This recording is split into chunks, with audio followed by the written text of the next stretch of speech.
Hello everybody. Welcome to our last student webinar on chart delineation. I see we've got several people here. Great. Okay. This one we have no guest presenters. It's just going to be Eva and I this last time. I will have an attachment, the slides available. What I've done is I've consolidated all of the teaching that we've had for this entire series and put that in the slides that will be attached to this last one. As usual, any follow-up questions we have will be posted to the Student Union, and that's where the link will be. Although it's the same link it's always been there on Makara.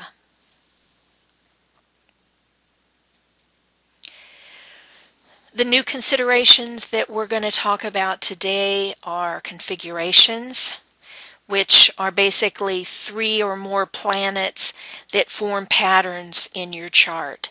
They can be either major configurations or minor configurations. Like a minor configuration might be a yod that you can add the minor ones together and they form the bigger ones. The bigger ones are the ones that we're going to be talking about mainly today. The crosses, the T-squares, and the Grand Trines. We're also going to talk about transits. That's where planets are on any given day. You know, our natal chart is a snapshot of where the planets were on the day we were born, but they continue to move. And so the transits show us where they are today. And what we want to do is we want to consider that in relation to how they bump up against the things that are within our natal chart. That's our point of contact with them. We also want to consider the normal cyclic motion of the planets. You know, the real good example that we have is the full moons, or the phases of the moons. You know, the first quarter, the full moon, the third quarter. Well, every single planet does that. And so we can look at the relationship of the planet within our own natal chart and what it's doing. Some of them are quick, like the cycles of the sun and the moon and the inner planets, and some of them we'll only see a couple of the phases in our lifetime because they take so long to move around. We're going to talk about progressions. And basically that takes our natal planets and it shows a specific relationship of their movement in time.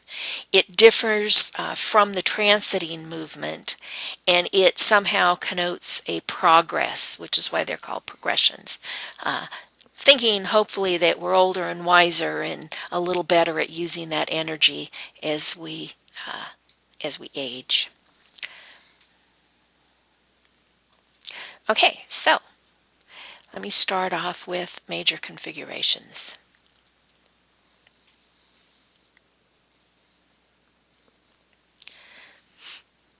We have to look at individual planets.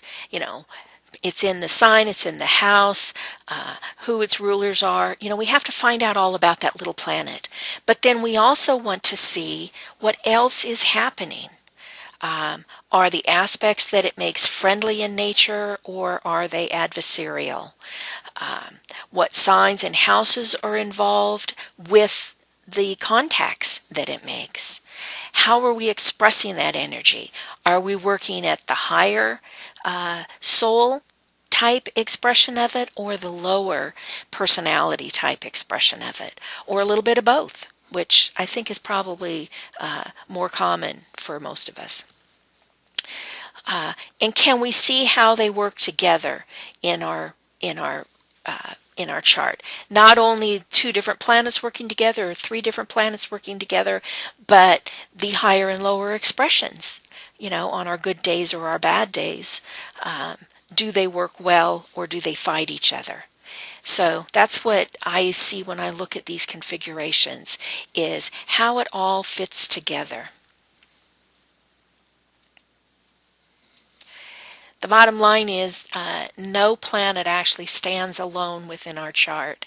So looking at a solitary planet is like taking a child who comes from this big, large family and looking at them in isolation. Yes, they are that little child, and yes, they are the child of those parents, but they're also an important part of this larger family. Are they the younger child, the older child, the middle child? How many cousins do they have? All kinds of family dynamics that are going to influence what else is going on. And that's what I encourage you to look at the planets in your chart as parts of the big family. So these relationships that these planets have are what we call aspects. And the aspects, they tell us the nature of the relationship. Depends on the signs, it depends on their rulers and their houses as to what that relationship is going to be. Astrologically, we use the term harmonics. And that's pretty much what it is. Think of a song, think of a melody.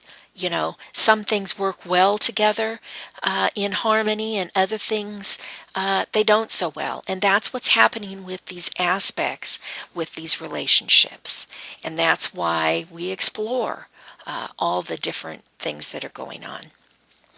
I'm going to tell you now, I've recommended this book before. It's a big hummer. Make a great doorstop. Marcia Moore and Mark Douglas wrote this extensive book that's called Astrology, the Divine Science. It's a very thorough book. I recommend it for beginners because it's very good for beginners. And it has all kinds of, Astrology 101 type things in it. It does show some esoteric influences. And it's got this wonderful table that's just a one-page thing with very succinct descriptions for planetary aspects. One word for two planets working together. And I think that's pretty good. I can boil it down to one page, but they did it to one word. Okay, when I'm talking about aspects, and for this webinar, we're only going to go into the primary aspects. Conjunction, they're right there together. They're 0 degrees apart. And conjunction we sometimes take this loosely to mean like the whole sign, or right there together. They can be in different signs, but still, 2 or 3 degrees apart. But what a conjunction is a combined power. So you have to look at the combined planets, what the two planets represent as to how well they combine their power. Some planets work well together, and others, they need a little work to work together. Even if they're in the same sign, in the same house, they have different energies themselves, each one of them. Again, think of siblings and sibling rivalry. The square, that's going to be a challenge. Those are 90 degrees apart in a chart. And those are the things that bring us all the lessons that we learn via the School of Hard Knocks. They usually come to us through these squares. It's a challenge. It can be an opportunity, but we have to learn to use that energy wisely, learn the lesson that we're supposed to be learning. Trines, those are a benefit. They're 120 degrees apart. Let me back up a minute. Squares, 90 degrees apart. Those are going to be the same mode, okay? So there's going to be 4 of those, and it's going to be either the 4 cardinal signs or the 4 fixed signs or the 4 mutable signs. With trines, they're 120 degrees apart. That's a benefit. And there's 3 of those in the wheel. So those are going to be the elements.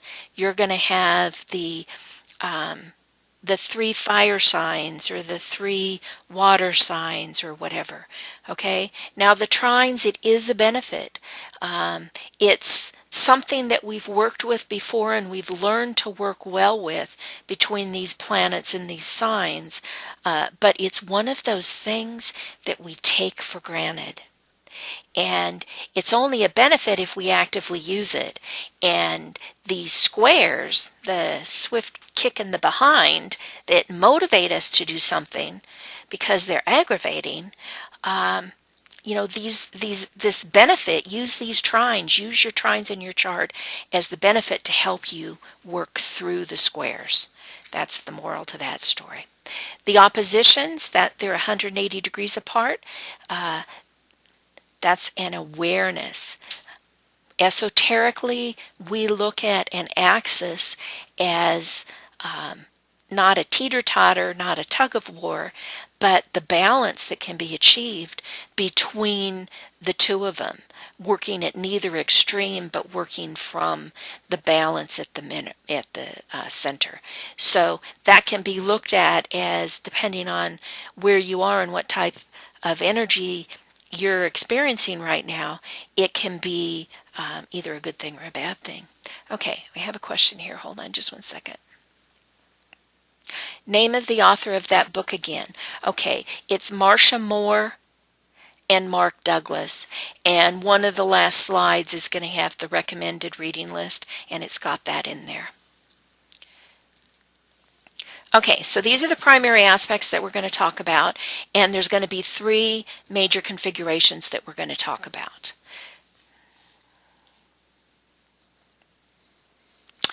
Let me back up here a minute. I skipped over something. These are the true angle.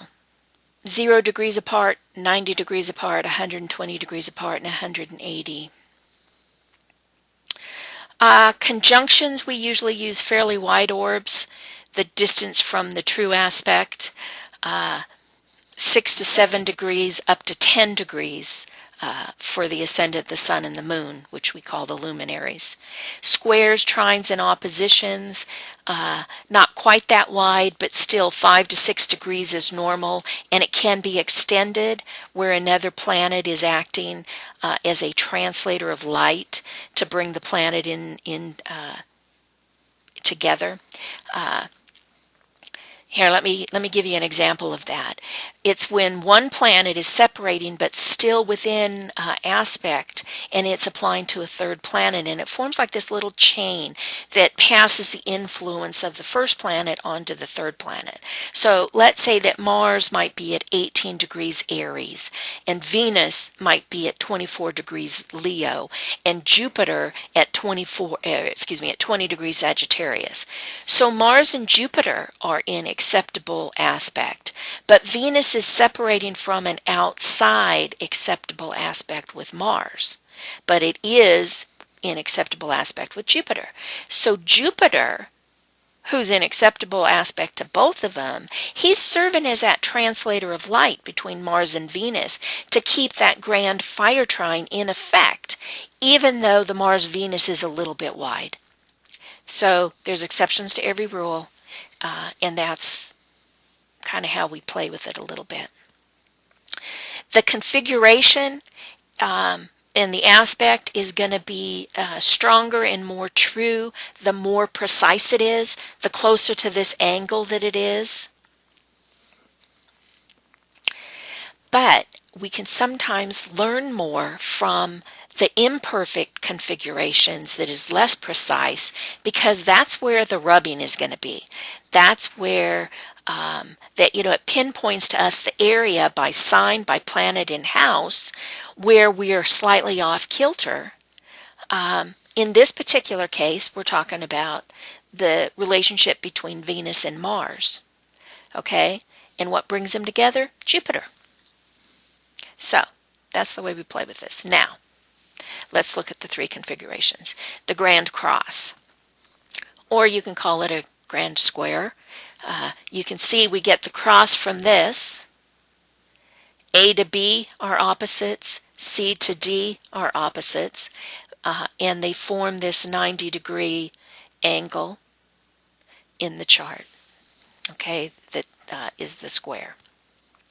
Exoterically, it tends to bring conflicting energies to awareness through the oppositions, conflicting through awareness.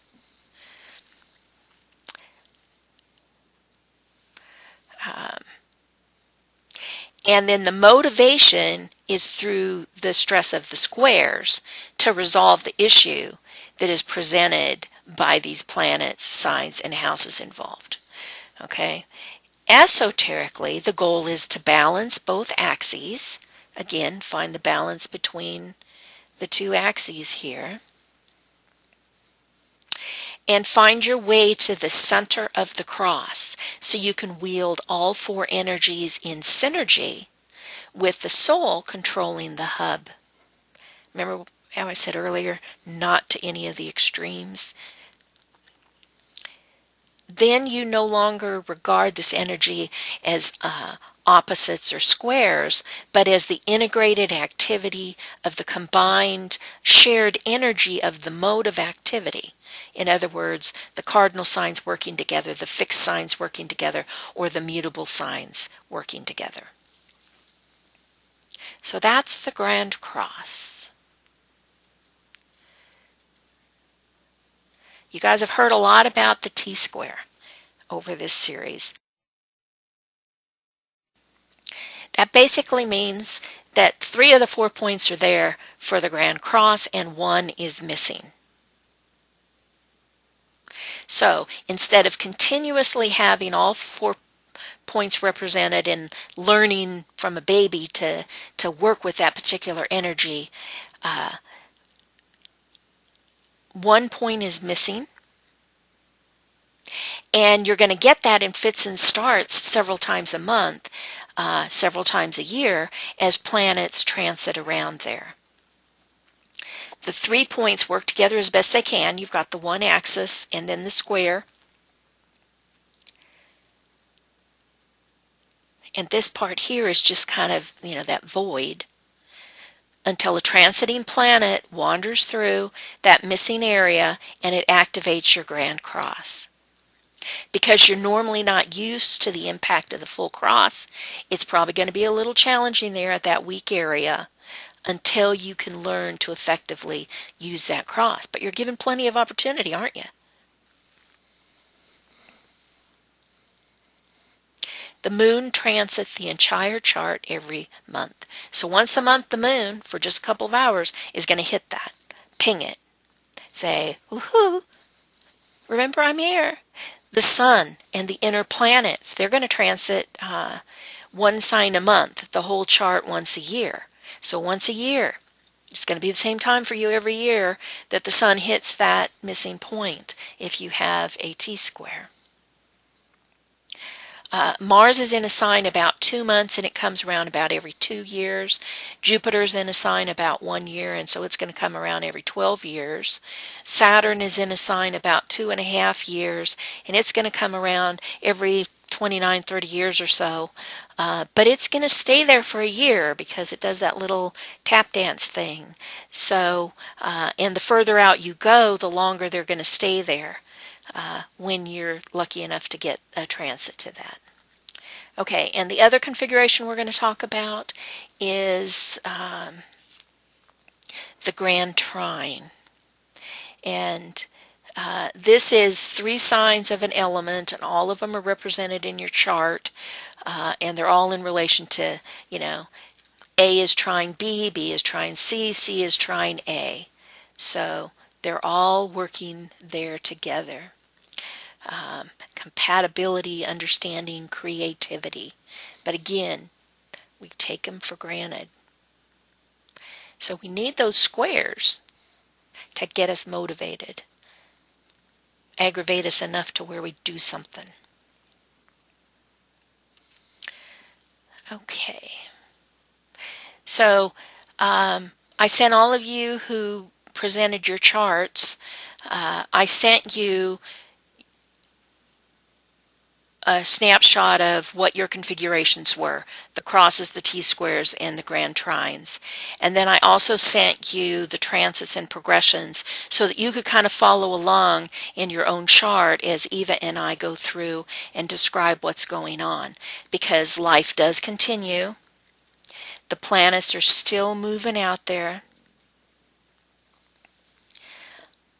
And so they're going to be pinging our chart in various different ways. I touched on it briefly before, but there are tons of cycles that are all swirling around us all of the time.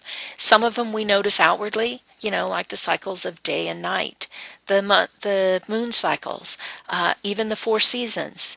Some are personal to our own little microcosm, like our birthdays or anniversaries. The birthdays, what we refer to in astrology is the solar return. And that's what I gave you your charts for, was for your solar return for 2015. Others of these cycles are transpersonal, like the cycling in and out of the 7 rays, or the age of Aquarius, or even the outer planets, because those cycles, they affect generations on a whole. But they still all affect us in their own way, whether we realize it or not, and whether it's an impact that's felt by humanity as a whole, or that personal infusion or disruption of energy in our own little natal microcosm. These cycles can overlap with other cycles and form synergistic patterns of energy. A good example of that is the Jupiter and Saturn cycle. They combine in a 20-year cycle that goes from conjunction to conjunction. Jupiter is that pushing outward, that expansion, and Saturn is the restriction and the reining in. They both work well together. I always like to think of them as breathing out and breathing in. They can be mini cycles that form a larger picture, like the mini cycles of Venus that combine. And there's a lovely flower pattern that she makes if you trace it over many years. Really pretty. Or the age of Aquarius, which is just a small part of the sun's apparent path around the greater zodiac that takes like 25,000 years, and there's a bigger one that takes 250,000 years, and the age is just 2,500, 2,000 and a half years, or whatever. Many of these cycles impact only on the inner planes, consciously or unconsciously. For example, retrograde and planetary cycles affect each of us in individual ways because they happen in different signs and houses, depending on our own natal chart. These can be opportunities for growth or change, or may seem to be major crises for us. But it's all this natural rhythm of life. We have phases: childhood, teenage, young adult, midlife, old age. And those can be observed astrologically, just like the phases of the moon that we're familiar with. The movement of these planets around our natal chart aids us at each of these particular phases. That's why we look at the transits. That's why we look at the progressions. What slide am I on? Okay, so those transits, they are global in nature. That's what's happening in the sky tonight. That's what's happening in the life of somebody born today. As I mentioned earlier, the moon goes through all 12 signs every month.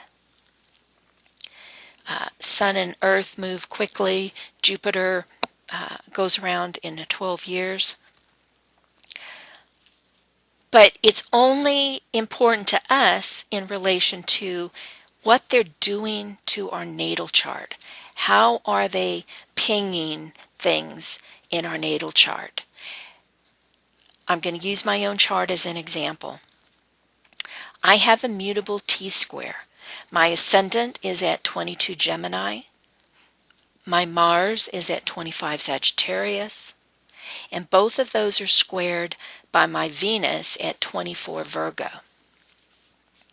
So any transit to 22 to 25 degrees of any mutable sign is going to stimulate that T-square that I have. And any transit to 22 to 25 Pisces is actually going to complete my cross. I also have a cardinal T-square. I have my Mercury-Uranus twins sitting at 24 Cancer. I've got Chiron at 24 Capricorn and Neptune at 23 Libra. So any planets that transit 23 to 24 cardinal signs, they're going to ping that little T-square. And any transits to 23 to 24 Aries, they're going to complete that cross for me. Do you see a theme here? I've got all these natal planets at 22 to 24 degrees, so something is always going on at those degrees. Because, here I'm just talking about the cross and the Grand Trine, but there's all kinds of other aspects going on. There's the sextiles and the trines and the inconjuncts.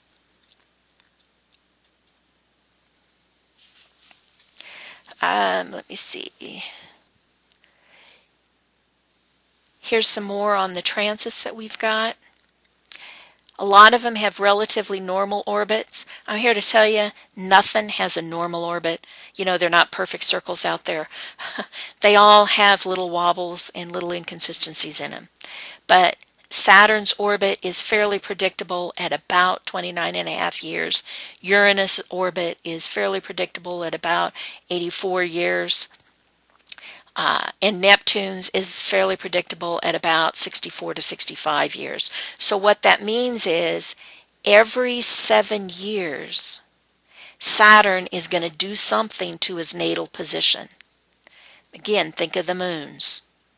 At age 7, he's going to square. It's going to be that first quarter moon squaring his natal position. At about 14 years, it's going to be a Saturn opposition. At about 21 years, it's going to be that third quarter square. And at about 29.5 years, it's going to come in for that Saturn return. Same thing happens with all of these. Uranus milestones, that first quarter square is going to be about age 21. The opposition about age 42. The third quarter square at about 63 as it comes in at 84 for the Uranus return. Neptune milestones, that first quarter square at about 42, the opposition at about 84. Are you seeing any similarities here? There was one up here too. Okay, other planets have highly elliptical orbits, so their phases are going to differ widely. Chiron makes it around in 50 years, but he's in Libra for 1.5 years and in Aries for 7 years. Pluto, 248 years to make it around. He's in Taurus about 31 years and Scorpio only 12. So you're going to see widely varying things there. Let's see. Someone born in 1875 with Pluto in Taurus, they're going to hit, they did hit the first quarter square at roughly 80 years. But Pluto is not going to reach the opposition in Scorpio, or didn't for them, until 120 years later. So not in their lifetime. Someone born in 1950 with Pluto in Leo will hit that first quarter square at roughly 40 years and the opposition about 84 years. Someone born in 1990 with Pluto in Scorpio is going to hit that first quarter square at about 43 years, but the opposition won't be reached until 122 years. So again, not in their lifetime. So the moral to this story is that people with Pluto in Cancer, Leo, or Virgo or the final degrees of Gemini, or the beginning degrees of Libra, they're we're the lucky ones. We're not only going to get that Pluto square, natal Pluto, but we'll probably live long enough to see Pluto opposing Pluto in our natal charts. Now, won't that be special? Actually, I presented this at the conference this year and last year, and there was a gentleman there who told me that it was actually a very great time for him. He was 84 years old. I think he was actually 86 years old, and he had all of those planets that converge at 84, and he said it was a great time for him. Major breakthroughs. Okay, so I can sit here and talk to you till I'm blue in the face and throw all these stats out and everything, but it doesn't matter. It doesn't mean a hill of beans if I don't show you pictures, right? So here, the green is my little mutable cross, my ascendant, or my T-square, my ascendant there, my descendant, and my natal Mars right there, and Neptune squaring them, and the missing point is off over here, 23 to 24 degrees Aries. When I want to get brave and what's the word I want? I can toss this in there and say, hey, that's in there. That completes the cross, but it's really a little wide. And then oops, I mixed my apples and oranges. The ascendant, Mars and the descendant, and Venus. And it's up here in Pisces is the missing point. This is my cardinal. The Bobbsey twins here. Mercury smack on top of Uranus, or the other way around. Opposite Chiron, and that's where Neptune plays.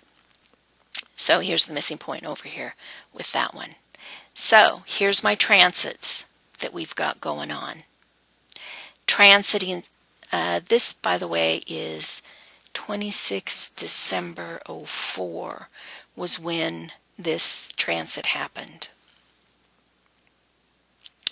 I picked this date because I basically started a new life at this time.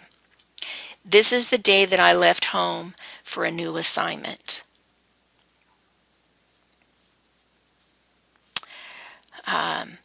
I had recently been through a series of rapid promotions, which look what we got here. Uranus on my midheaven, which exoterically is my career. So big meteoric changes in my career. And it had been there for several years. And I received specialized training, and that resulted in me being selected for yet another promotion, and that moved me and my family from Arizona to Florida. It actually shows up here as transiting Mars on this day, transiting Mars, squaring my midheaven here. And this actually forms a little T-square because this is my nadir and my midheaven, my home and my career. And here's a little old Mars, 1 day at a time, 2 days at a time. Actually, I think he's here for a week, hitting these, and he's affecting both my home and my career. What happened was my husband owned a business in Arizona, and so he had to stay behind there, and it took him 18 months to sell his business and join me in Florida. But we wanted to come to Florida. His dad is 95 and counting, so we wanted to be here on the East Coast near him. So, little Mars, just a little ping here, whoop, and that helped set, and this big ping here helped set things in motion. What else do we have going on here? Transiting Pluto is here at my descendant, so it's stimulating my mutable cross right here in my 7th house, where all these big changes are going in the relationship that I'm having as I'm moving the family for the first time in the career of me being the military dependent, following my husband everywhere. Now it's his turn to follow me around.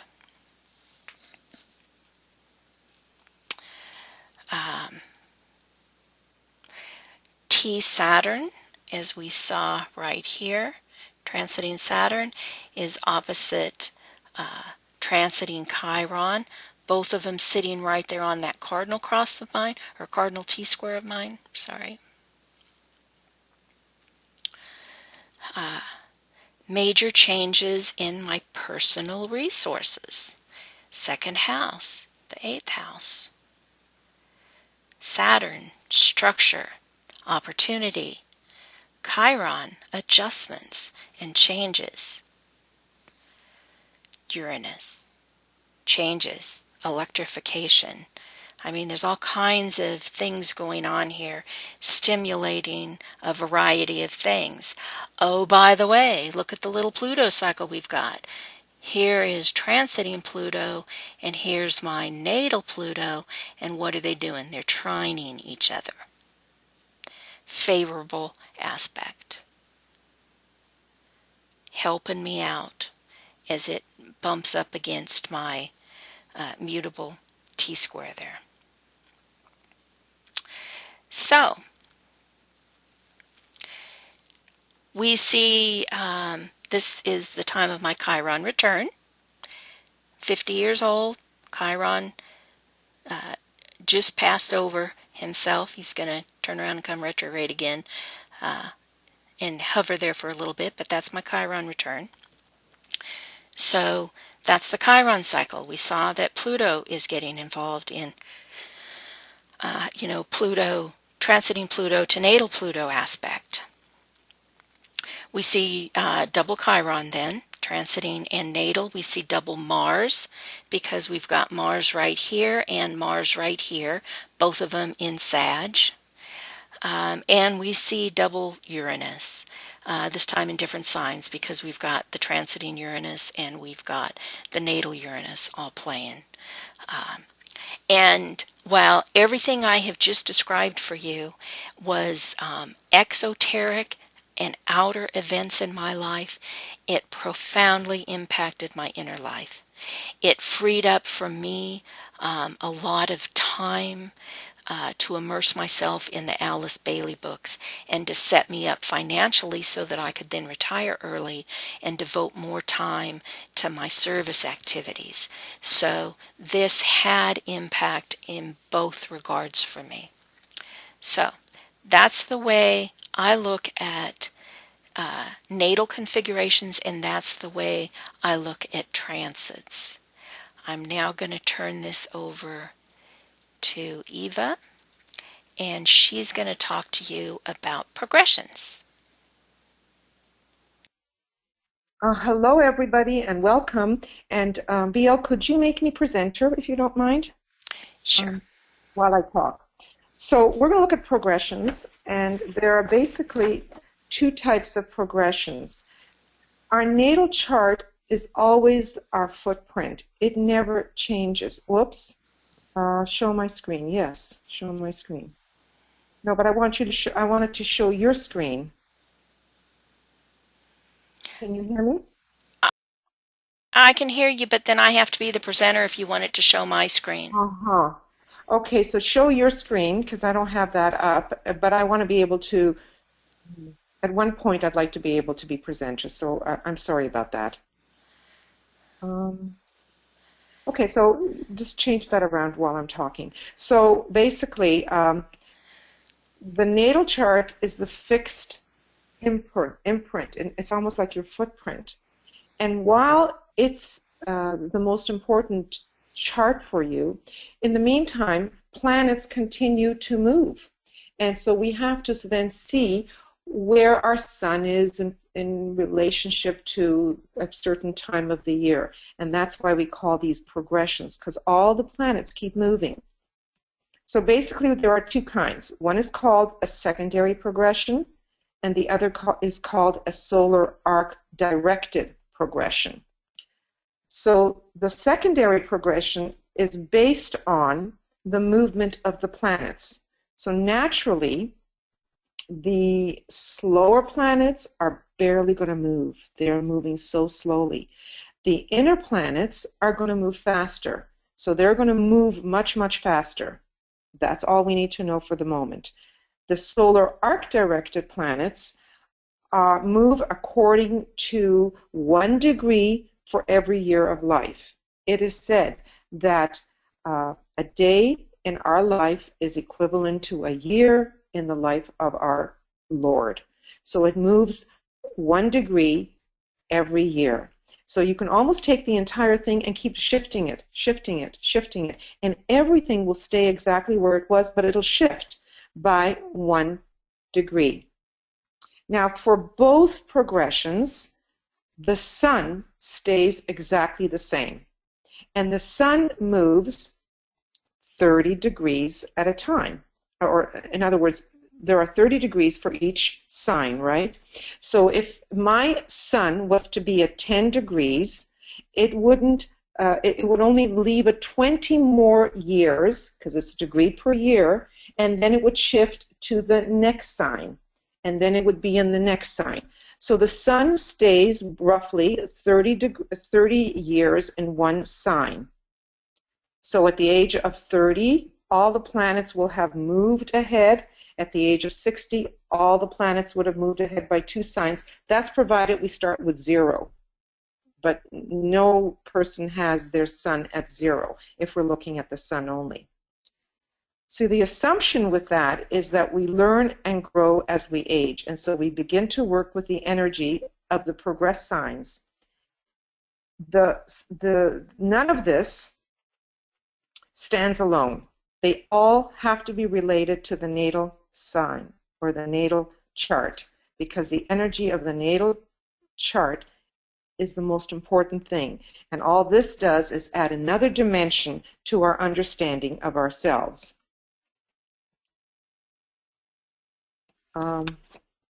So as we know that our natal chart shows our time of birth and what energies that we needed at that time.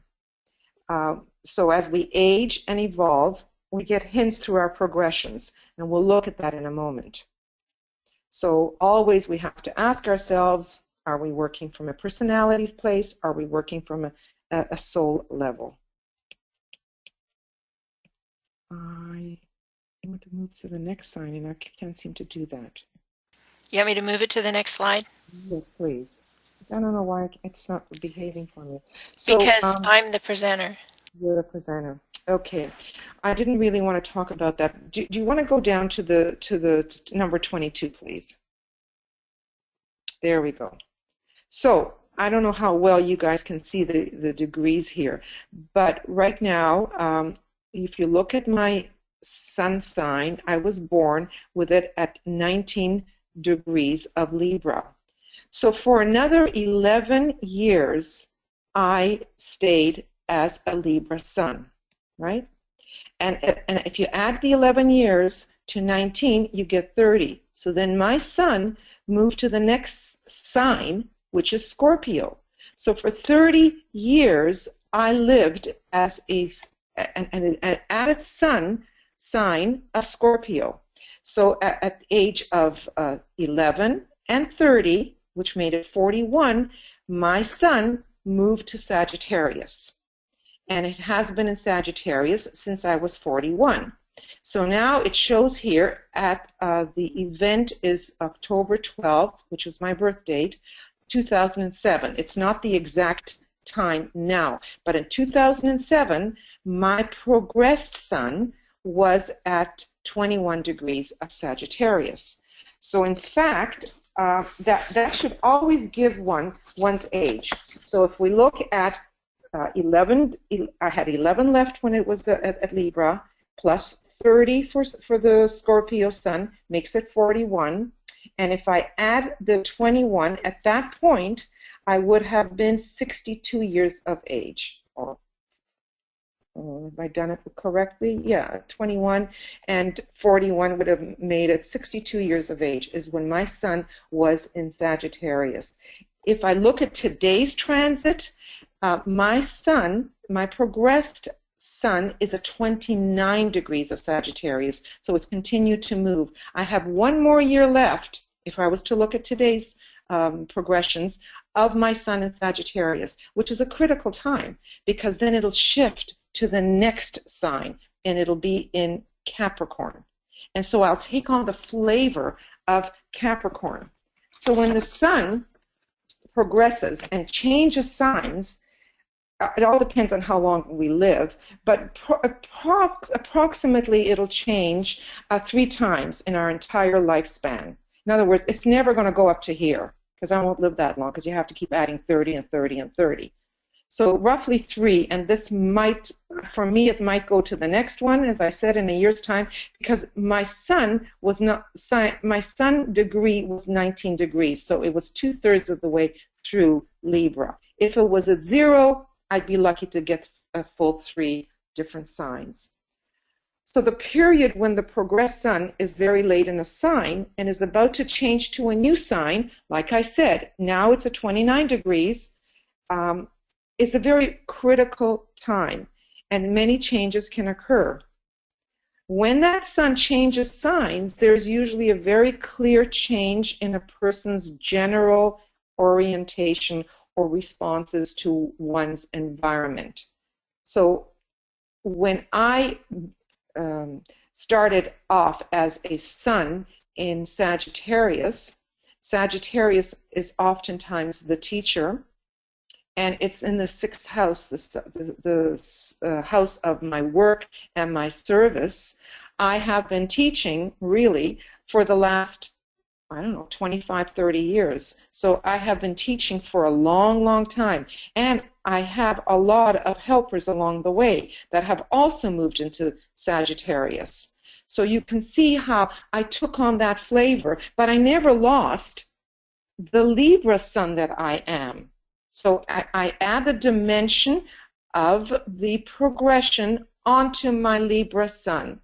And a lot of my Libra helpers moved into Sagittarius. Actually, they had moved into Scorpio for 30 years, but then they moved into Sagittarius. I hope you're all following this. I'm trying to keep it very, very clear. So, so lots of life events are possible during that shift when it changes signs. And many people move during that time, or they'll change their job, or it's a whole new field of expression. So for me, it'll probably move my sun into that 7th house, which is the house of relationships. So for me, it'll be a very interesting thing to look at. What are my relationships now like compared to what they were before?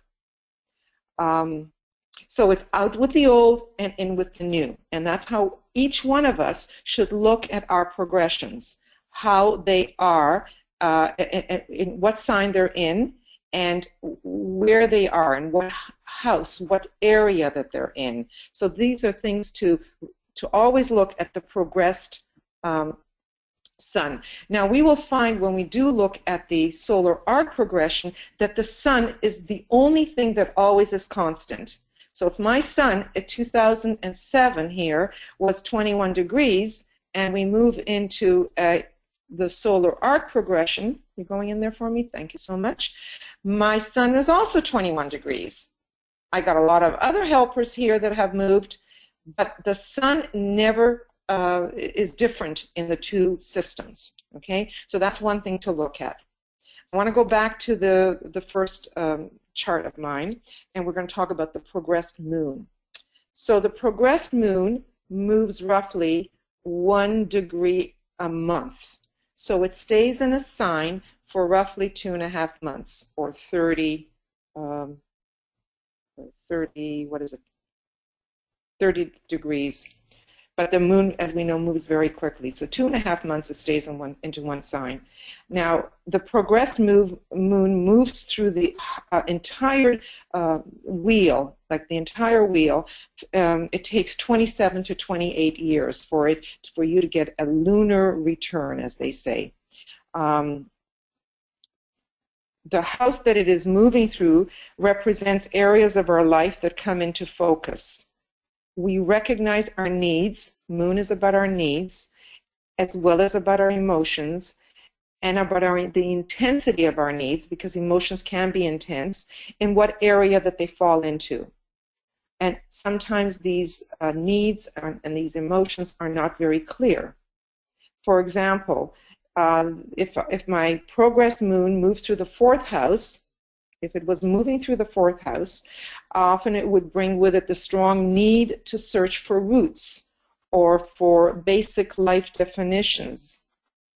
So our emotional needs seem to change or shift when it changes signs. So I would encourage all of us to see what degree is the progress moon for you. Now, if we look at this one, my progress moon at that date of 2007 was in Aries, and it had been there for 8 months, right? Because it's 8 degrees. So I had another it's 30 months, so another 22 months for it to be there, and then it would shift to a different sign. So it's a good thing to always see where it is and what degree it is. Now, if we go to the solar arc one, which is the next slide, BL, thank you for being so good with this.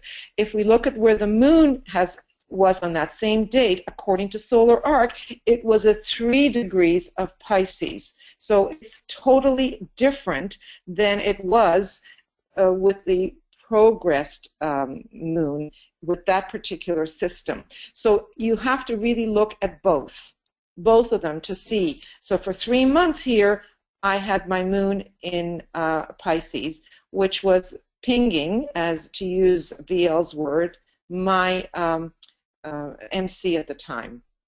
Okay, so that's those two things, sun and moon, are the very important areas to look at in progressions, and what houses, what field that they are in. For example, this shows up in the 10th house, the house of my career, the house of my Dharma. 10th house. This showed up in the 6th house, the house of my teaching.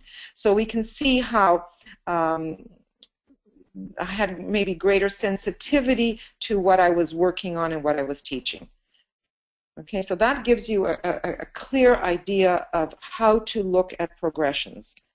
Now, I don't really want to go into, you'll have this on your slides, what it means when the progressed, like we have these slides, what it means to have our Uranus progressed, or the outer planets progressed, or the inner planets progressed. So you have all of that in your notes. And it basically, you take the energy of the sign and you know what those energies are. So if you have Saturn, and Saturn, it has progressed, you look at the sign that it's in, you look at the relationship that it creates with the rest of the chart.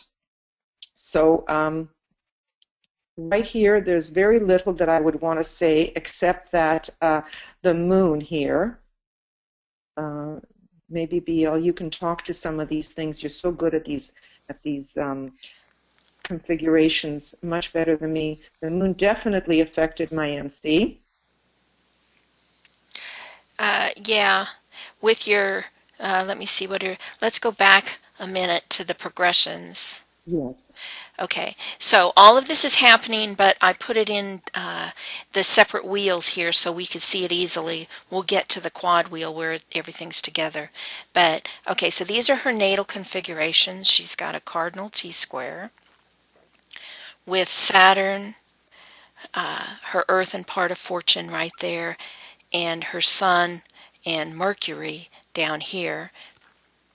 The missing point is the Capricorn point right here, and she has a grand water trine with the ascendant and north node. And the IC. And The the MC. Mercury. The MC, yeah, Mercury he's out of sign. It should be in Scorpio, but he's within the tight orb. He's within 6 degrees. So Mercury is part of this grand water trine, although he's off kilter a little bit. But what she's got with her progressions is the IC is now here at this point within the right orb. Okay, it's conjunct Mercury, but now it is in Scorpio. So it's pinging her grand earth trine, and at the same time, progressed Chiron and Jupiter have moved into that sun point. Not quite yet over here, because remember, this is 1 degree per year. But see, they haven't moved very far at all. Her natal Chiron is at 10 and her progressed Chiron is at 18. It just barely moved. The same with her natal Saturn. It was at 24, it went retrograde, and now it's just back at 23. So see the progressions for the outer planets, they move very, very slowly.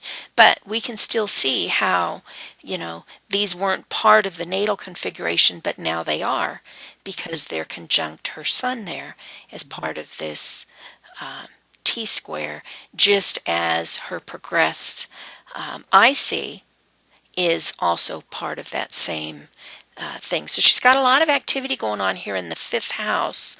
At the Libra point, well, 2 things going on. The Libra point for the T-square and the Scorpio point for the grand water trine. Okay, now let's look at the progressions. The solar arc. I'm sorry, yes, the solar arc directions.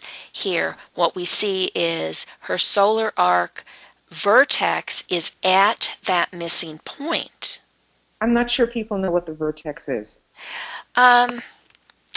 It's a mathematical, actually it's a, it's Where hard. you would meet people?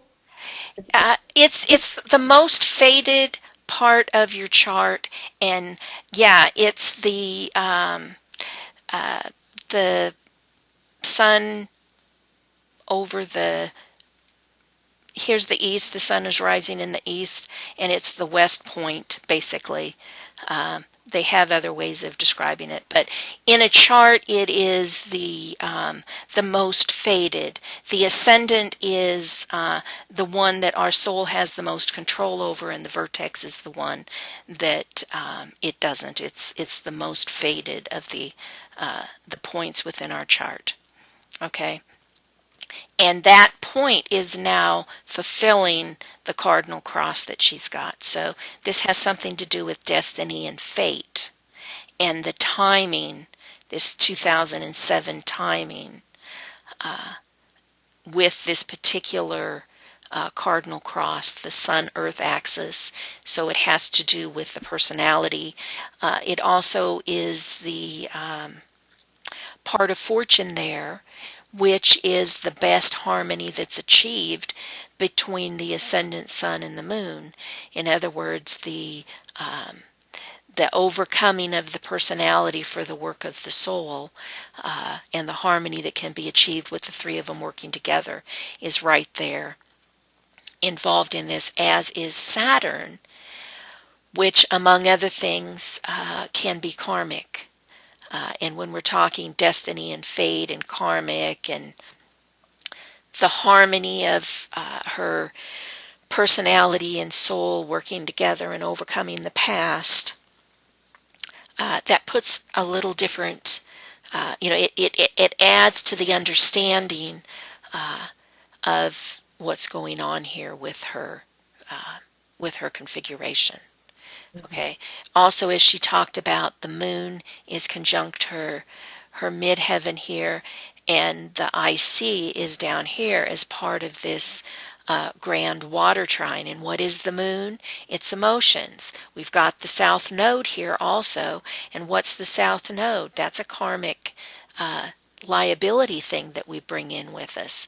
So she's got, what does the moon control? It controls the nadir. It's the ruler of the nadir normally. So she's got all these past issues that can be favorably resolved, because remember, this is a favorable benefit that comes through right now, and it's water, so it's emotional. So this has to do with being able to um, corral and effectively learn the lesson of the moon and the emotions and the work that she's doing with the harmony of her big three and her earth and sun axis. Mhm. Okay. Let's Now do let the next. me put this. See, here's everything together. This is the transits that we've got in the outer wheel, and it's got those two smaller wheels that we showed. Here's her natal. Here's her uh, the secondary progressions. Here's the solar arc So, progressions. so we have the natal is always the inner wheel, the progressed is always the second wheel, and the solar arc is always the third wheel. The last wheel are the transits at the time. It's called the event.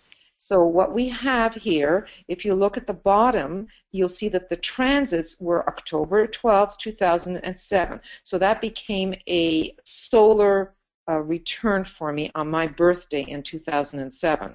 So if you look at your own charts that BL sent you, you will always see the left, right up here at the left will be your natal chart, the information for your natal chart. To the right will be the information letting you know that the middlemost wheel, right at the top there, is the secondary progressed, and the third wheel, does it say that here? The true, it says directed solar arc, but you know it's the middle outer wheel. You see, middle outer wheel is the solar arc directed. Now, what I don't know how easily it is for you guys to see that, but this was chosen. No, that's not the one I have chosen. Anyway, this brought in a lot of interesting configurations, and I love when BL speaks to the configurations, which she already did. You see, it brought the moon in, and it shows you with the transits, it brings more stuff in. So you can speak to that, BL. Sure. Um, Her transiting Mars is stimulating the Cancer point of her first cardinal T-square. That's right here, and that's this one here. See, transiting Mars is right there. Solar arc vertex is completing the second cardinal cross that we talked about a minute ago. It's there at that missing Capricorn point. And progressed Chiron and progressed Jupiter are hovering over the Libra point that we had, which again, this is all the stuff that we talked about when we looked at the separate wheels. Transiting Uranus is squaring his natal position. It's one of those, things in the Uranus cycle. Third quarter square. So let's find him in the chart. Transiting Uranus is here, and her natal Uranus is... The natal Uranus should be over there, right there. Should be down here somewhere. Not natal. Natal is in the 12th house. Oh, there it is, right there. Yeah. Yeah. Okay, so this is part of this with transiting Jupiter in there. See, that's actually very favorable, even So, though it is a cross, because with Jupiter there, all it does is stimulate more light, more intuition, more sparks of awakening within my mind. One can look at it that way. right, it's got the, more fire, more goal-oriented, taking the electricity of all this Uranus going on and effectively using it. Thor, Jupiter, effectively using that electricity there. And as we see here, it's creating this temporary mutable T-square with these transiting planets, but they bump up against her natal Uranus there. I do want to mention that right around October, November of that year I had a major career shift. I had been running with two other partners a school of esotericism here in Toronto, and we had lots of political problems and for 7 years, and around that time I decided to cut it off and to quit, and I was on my own. So Uranus is all about sudden things, so I decided that's enough. And it was a very emotional time. My progressed moon was also in that 10th house of career, and with Jupiter there, it made it a lot of that. It was a very difficult time for me because I felt that I was nowhere. What am I going to do with myself? What kind of a career am I going to have? After all, I love to teach and I love the work, but my school is no longer my identity. It's no longer who I am, you see. So it affected also my my soul purpose, you see. Mars right there on my soul purpose. It's just like all that energy, I didn't know what to do with all of that. It was a difficult time, as you can see.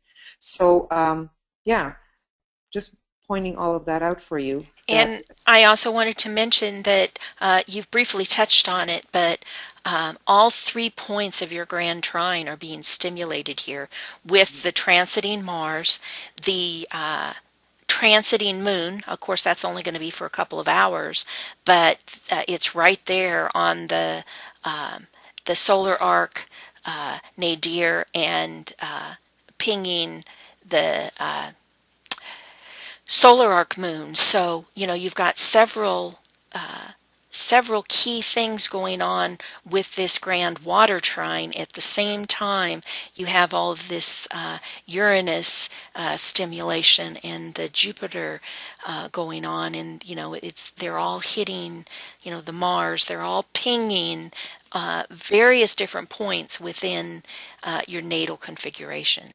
Right. I'd like to go to the next chart. You have another quad chart for me there?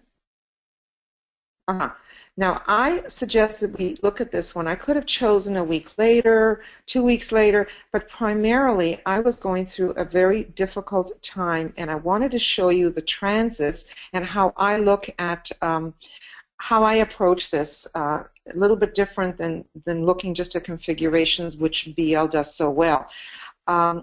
During this period of time, I had precancerous cells on my face that the dermatologist gave me a cream to use.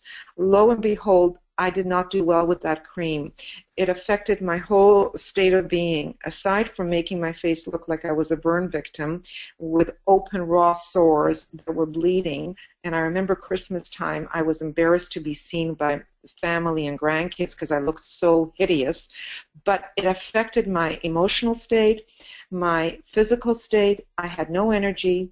I was lethargic. I was depressed. And when I went to my dermatologist and I said, you have no idea how this is affecting me, and it's not just the way I look, because I know that too shall pass, I have no energy. And he says, well, I can send you to a therapist, to a psychologist. I said, what? There's nothing wrong with my head. I am a counselor. I don't need to go to anybody. I was ready to kill the man. But anyway, what I'm trying to show you here is how Pluto is at 5, it's transiting Pluto, 5 degrees here of Capricorn, and my ascendant. So it was right on my whole sense of being, my whole everything about me was disrupted.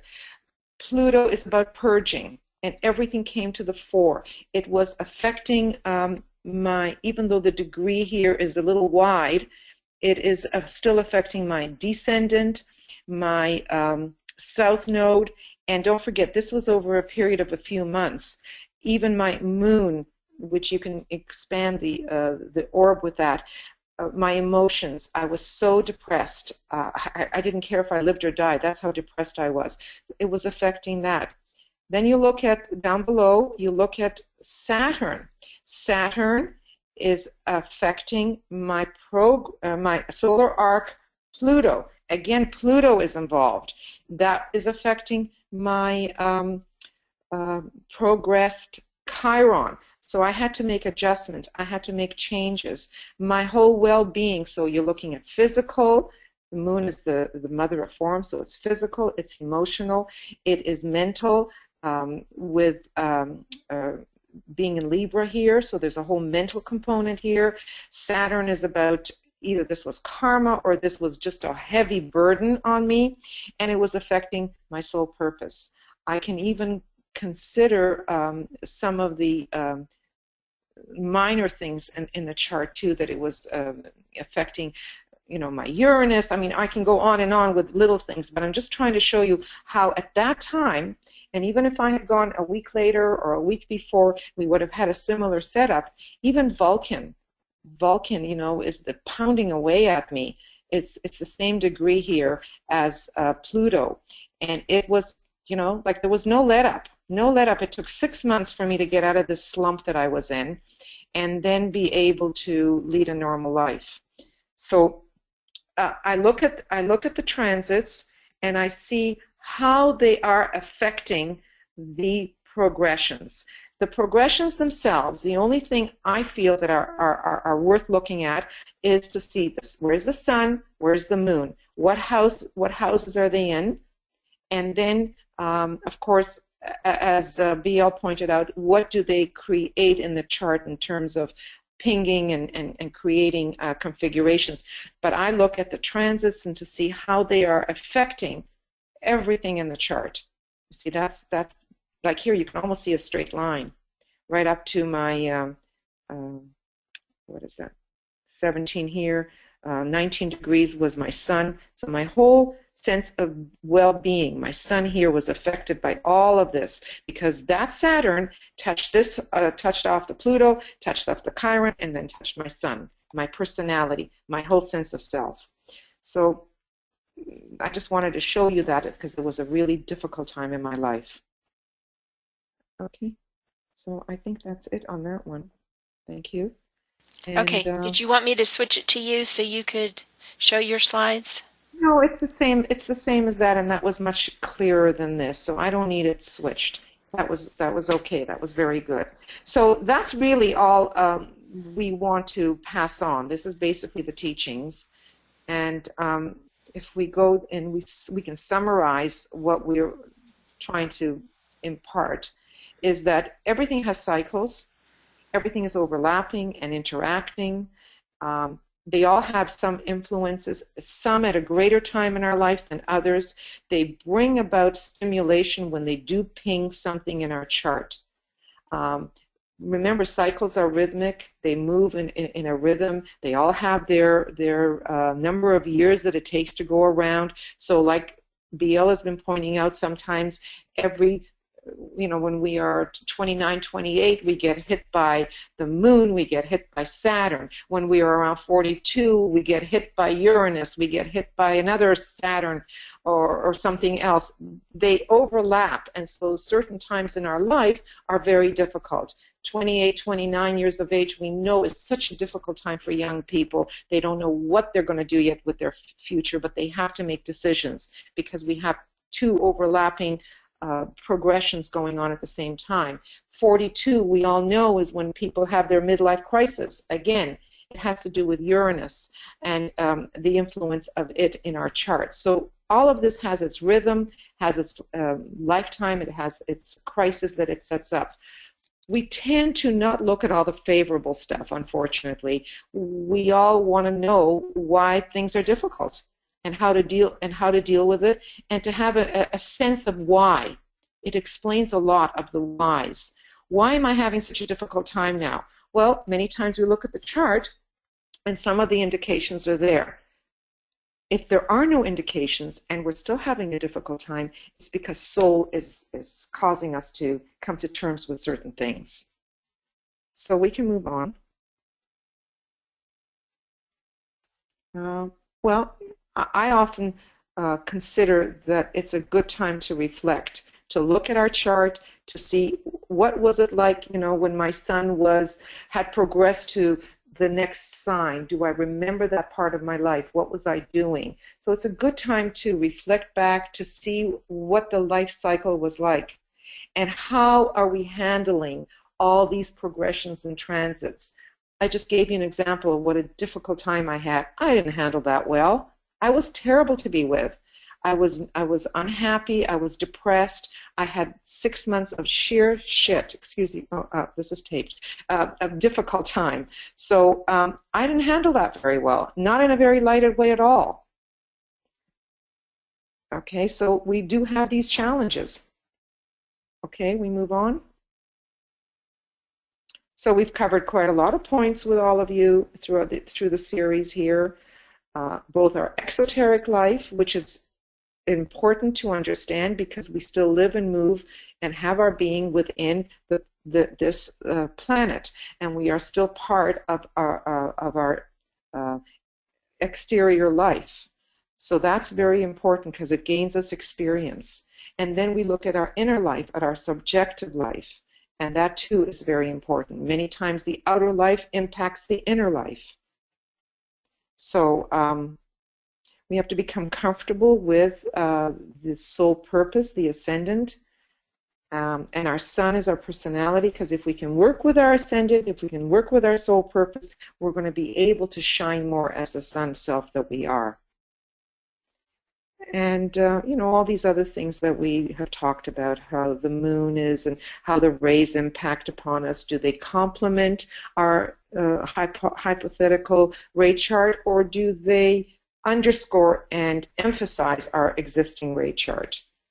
And many times certain rays, as they travel around, not rays, certain planets as they travel around, create a stronger ray influence. All of a sudden, when I have all this Sagittarian quality to me, as I tried to explain to you with my progressed sun in Sagittarius for 29 years and a lot of helpers there, I could see that when I was teaching, I was far more fiery, far more enthusiastic than I was when it was in Scorpio. So that sixth ray energy, which is not part of my makeup normally, impacted me as an individual.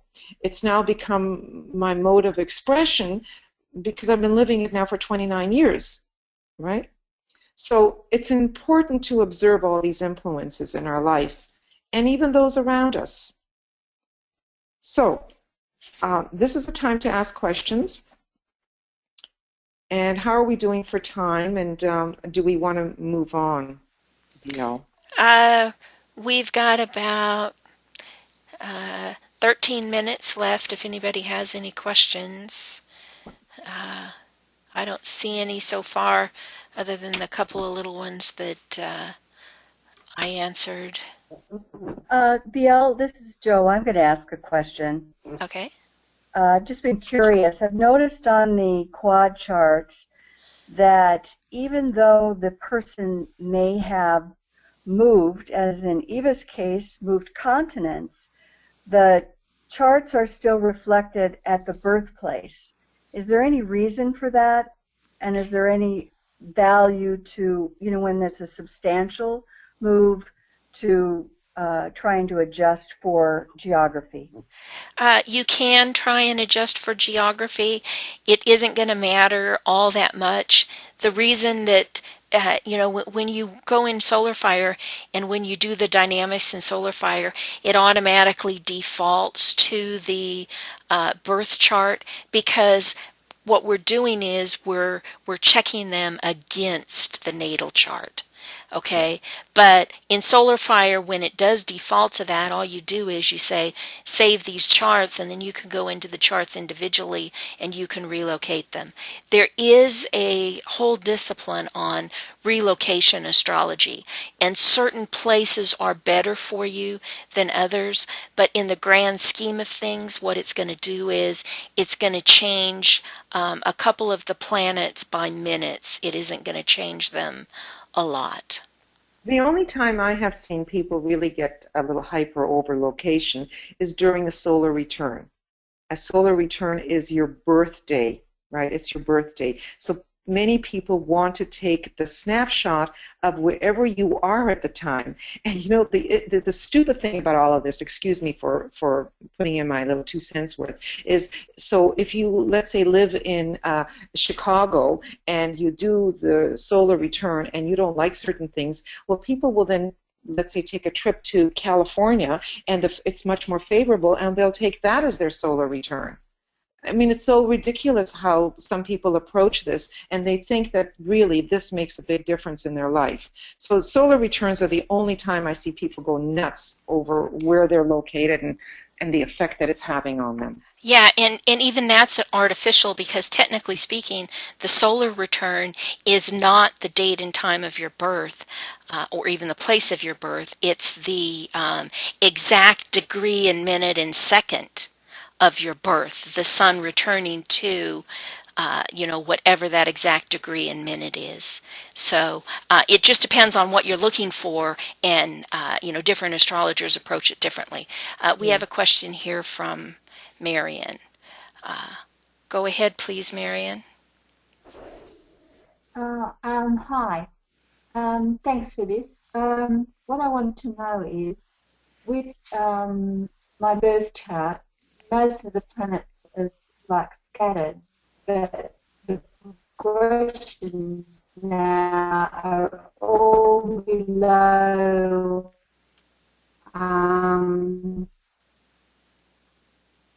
the horizon. Okay, hold it. I can't understand you. Like, I'm sorry, Marion, you're breaking up. I can't understand you. And Uranus all above. What I'm hearing is that most of her planets are all under below the horizon. Is that have some sort of okay? So Marion, maybe it's better for you to type in your question and then we can address it that way, because you were breaking up so badly that all we got is below horizon or above horizon, and I'm not sure if we understood your question. Okay? You can type it in. There's a place there to send questions.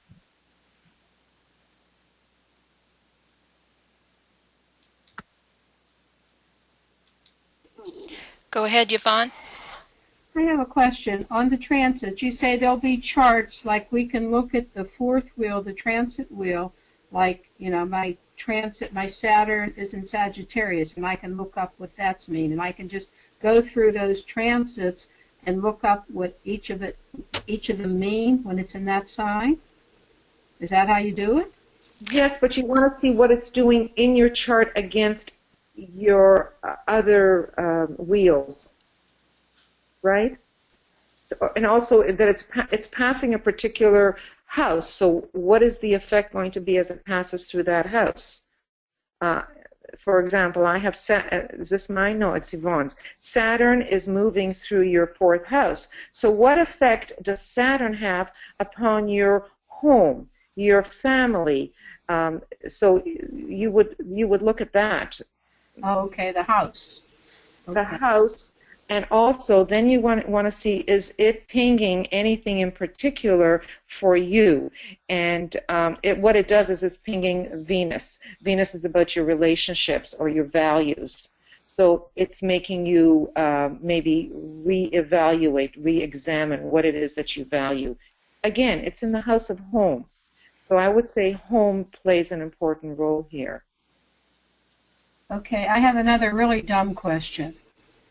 This 30 years that each one is in, it's going counterclockwise, is that right? It's going in. When I look up at my rising sign and I see Jupiter, 10 degrees, does that mean it's moving towards my ascendant? Is it going counterclockwise, this fourth wheel? For all the wheels, are they going counterclockwise or what? They're going Well, the normal way that the wheel goes. The first house, the second house, the third house, from Aries to, well, in your case, from Virgo to Libra to, so that's counterclockwise is the normal movement. that's the movement for disciples. This is the reversal of the wheel. And one of these days I will have a webinar and talk about the reversal of the wheel, because there is really great misunderstanding about that.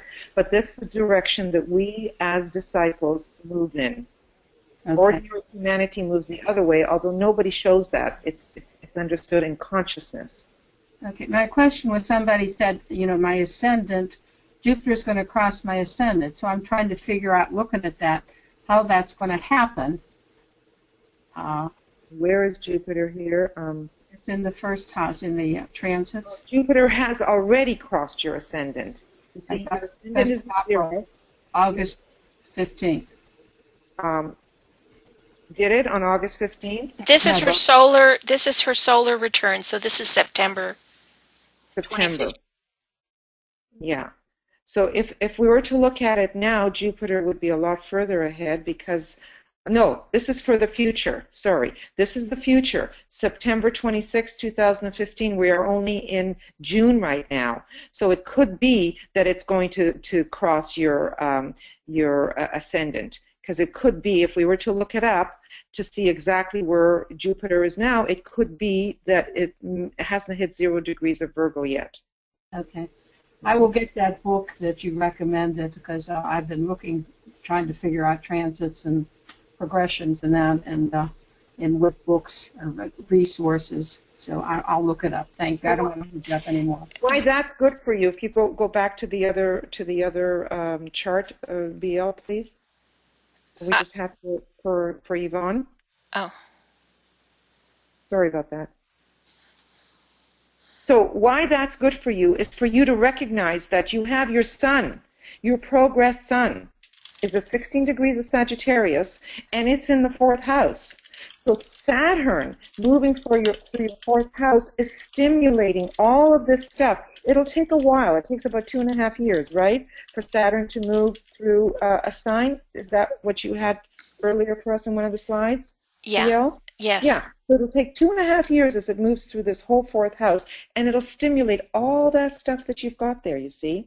So this is an important thing for you to be aware of, that home, family, roots, all of that is important for you right now, because your sun has been in Sagittarius in the 4th house now for close to 16 years. See?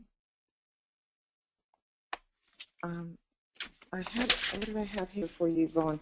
Yes, note all the Sagittarius in the 4th house. This is what I had a note here for you. Yeah, that's an important piece for you. Thank you. Okay. See, if we look at where the moon here is 19. So that's been 19 months, and here the other moon is for 4 months. You have had your progress moon in Capricorn. So when it shifted 4 months ago, were you aware of any kind of feeling changes and so on? Because Capricorn keeps emotions a little bit more hidden, a little bit more contained. It's just a good thing to notice, because here it's in Cancer, which is also one that contains emotions. So have you found yourself a little bit containing your emotions more during this period of time? The last 19 months, 4 months. See what I mean? That contains emotions, even though it's very sensitive. This contains emotions. It still doesn't change your original moon, which is hard to see up there in Taurus. But at least here it shows that it contains your emotions. And there's greater sensitivity, which is good, because sensitivity, this is in the 11th house, greater sensitivity maybe to others, to the way others are and how they feel. Anyway, just some certain things to think about as we look at progressions and transits. I mean, we just barely touch the surface. You can look at all kinds of things. You can literally go through one at a time and see how, you know, what the energy is and how it impacts a variety of things. Like transiting Uranus is right now at 19 degrees Aries. So any of these things here that are at 19 degrees anything are going to be making some kind of an aspect to Uranus. So, you know, you could literally spend forever just trying to find all the little nuances that are there. Is that productive? Not necessarily, but when you've got a major crisis going on, it could be.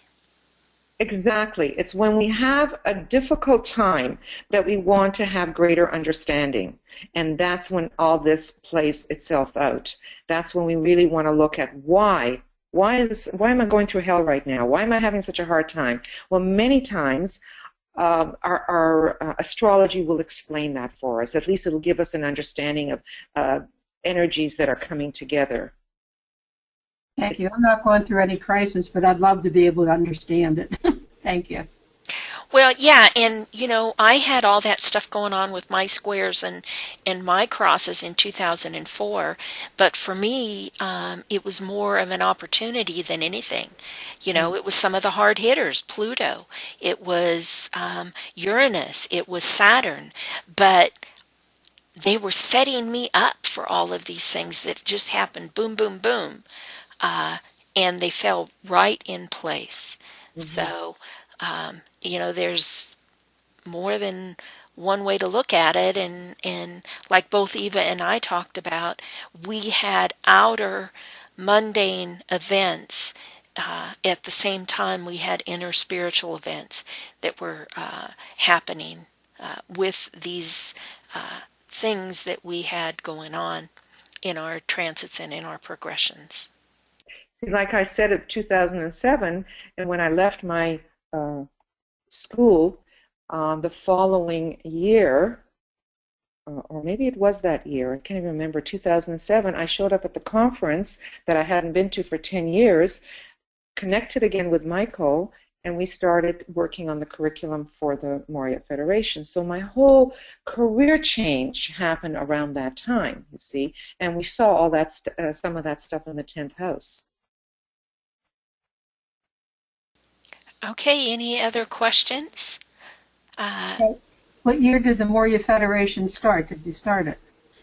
You know, we worked in the background first, creating the curriculum, and then we started. So I'm not sure if we started 2008. It's not, or maybe later, maybe even later, because it was 2009, I think. Maybe 2009, yeah. And I joined it in 2010, and you guys were already up and running then, so. Yeah. We both were set up to do it. Yeah, exactly. That's pretty much exactly what happened. And either we voluntarily went, like in my case, or we were pushed, like in Eva's case, but we ended up exactly where we were supposed to be. I definitely feel that. And what was that with Eva and her vertex and the most fated, you know, it was destiny. Yeah. Well, which I'm very grateful for breaking up my school, because I probably never would be with all of you, and I probably would never have, you know, been part of the Moria Federation. So in that respect, it was a very good thing, and I'm very grateful for all that painful time that I had that led me to this. So anyway, before we end, I would encourage all of you, whoever is attending here, look to see where your sun is. Look to see what sign it's in and what degree, so you know for how many years you've already been in that sun. Then look at the moon. I made notes for all the charts. Some of you have quite a few things lined up. Some of you do not have anything. For example, Joe, you have absolutely nothing going on in your chart. Nothing. You're the only person I have nothing to say anything about. But I had lots of other stuff about some of you, as far as you know, needing to at least recognize where your sun is, where your moon is, and so on. Well, maybe we have a few minutes to do that, but first Rachel had a question. So let's start with Rachel, and then we've got a couple of other people that we can just hit their Right. charts one at a time.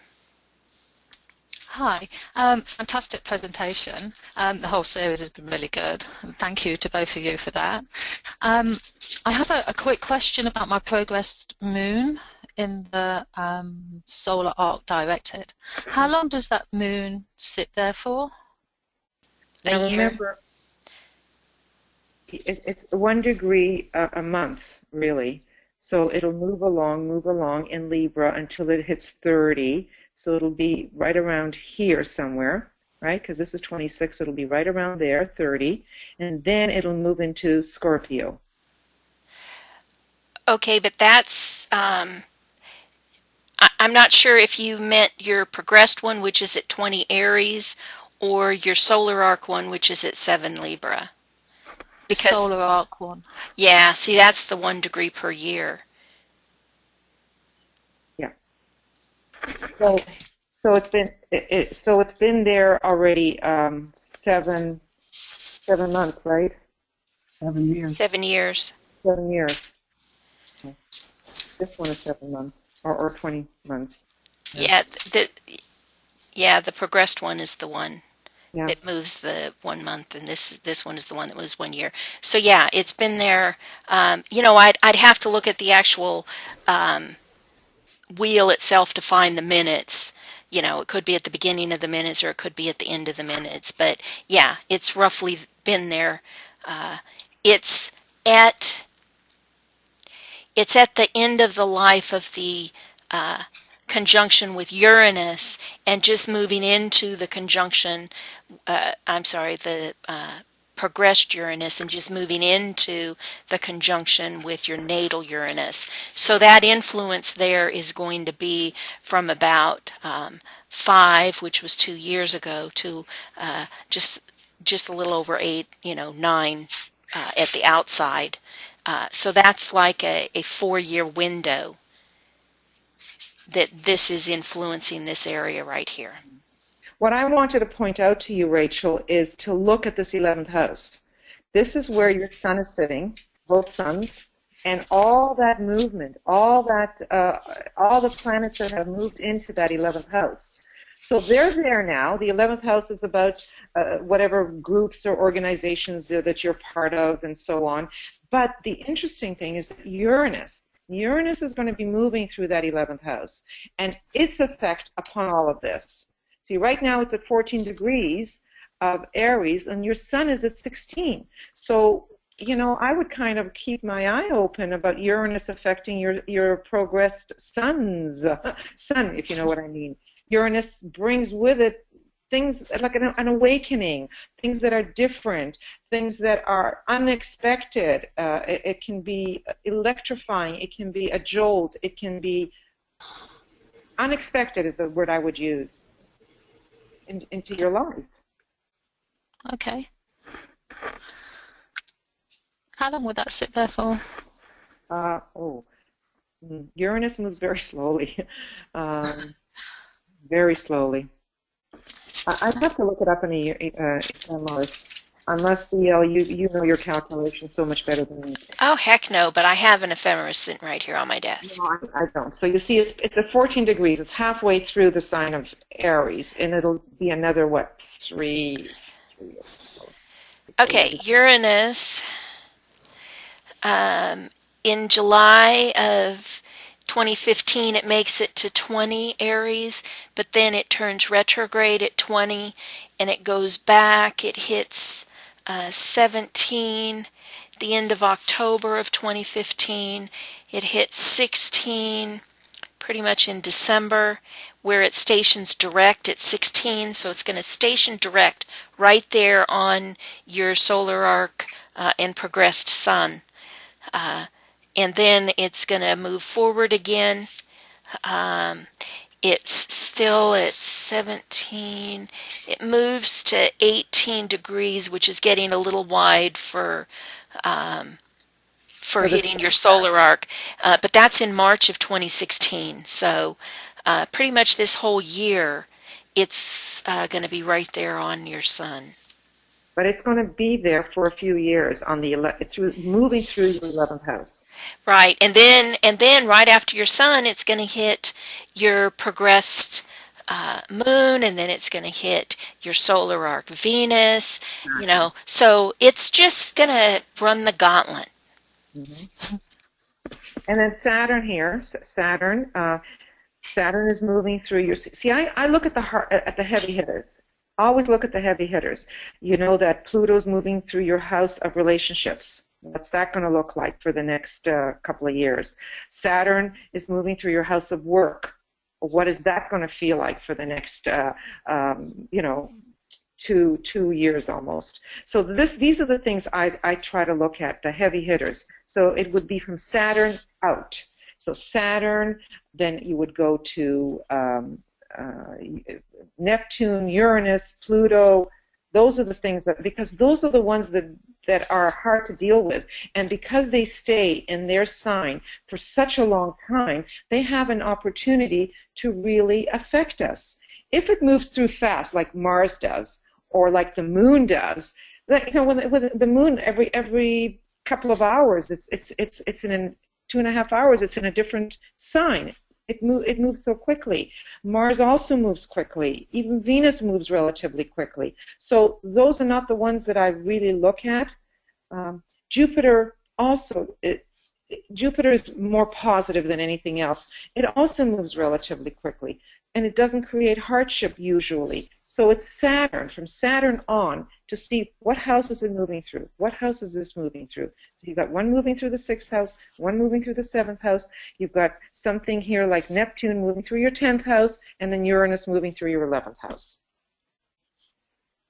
So even though it doesn't hit anything in particular, it doesn't have to hit. It goes through your environment, your field of whatever that you're living. That's the other thing.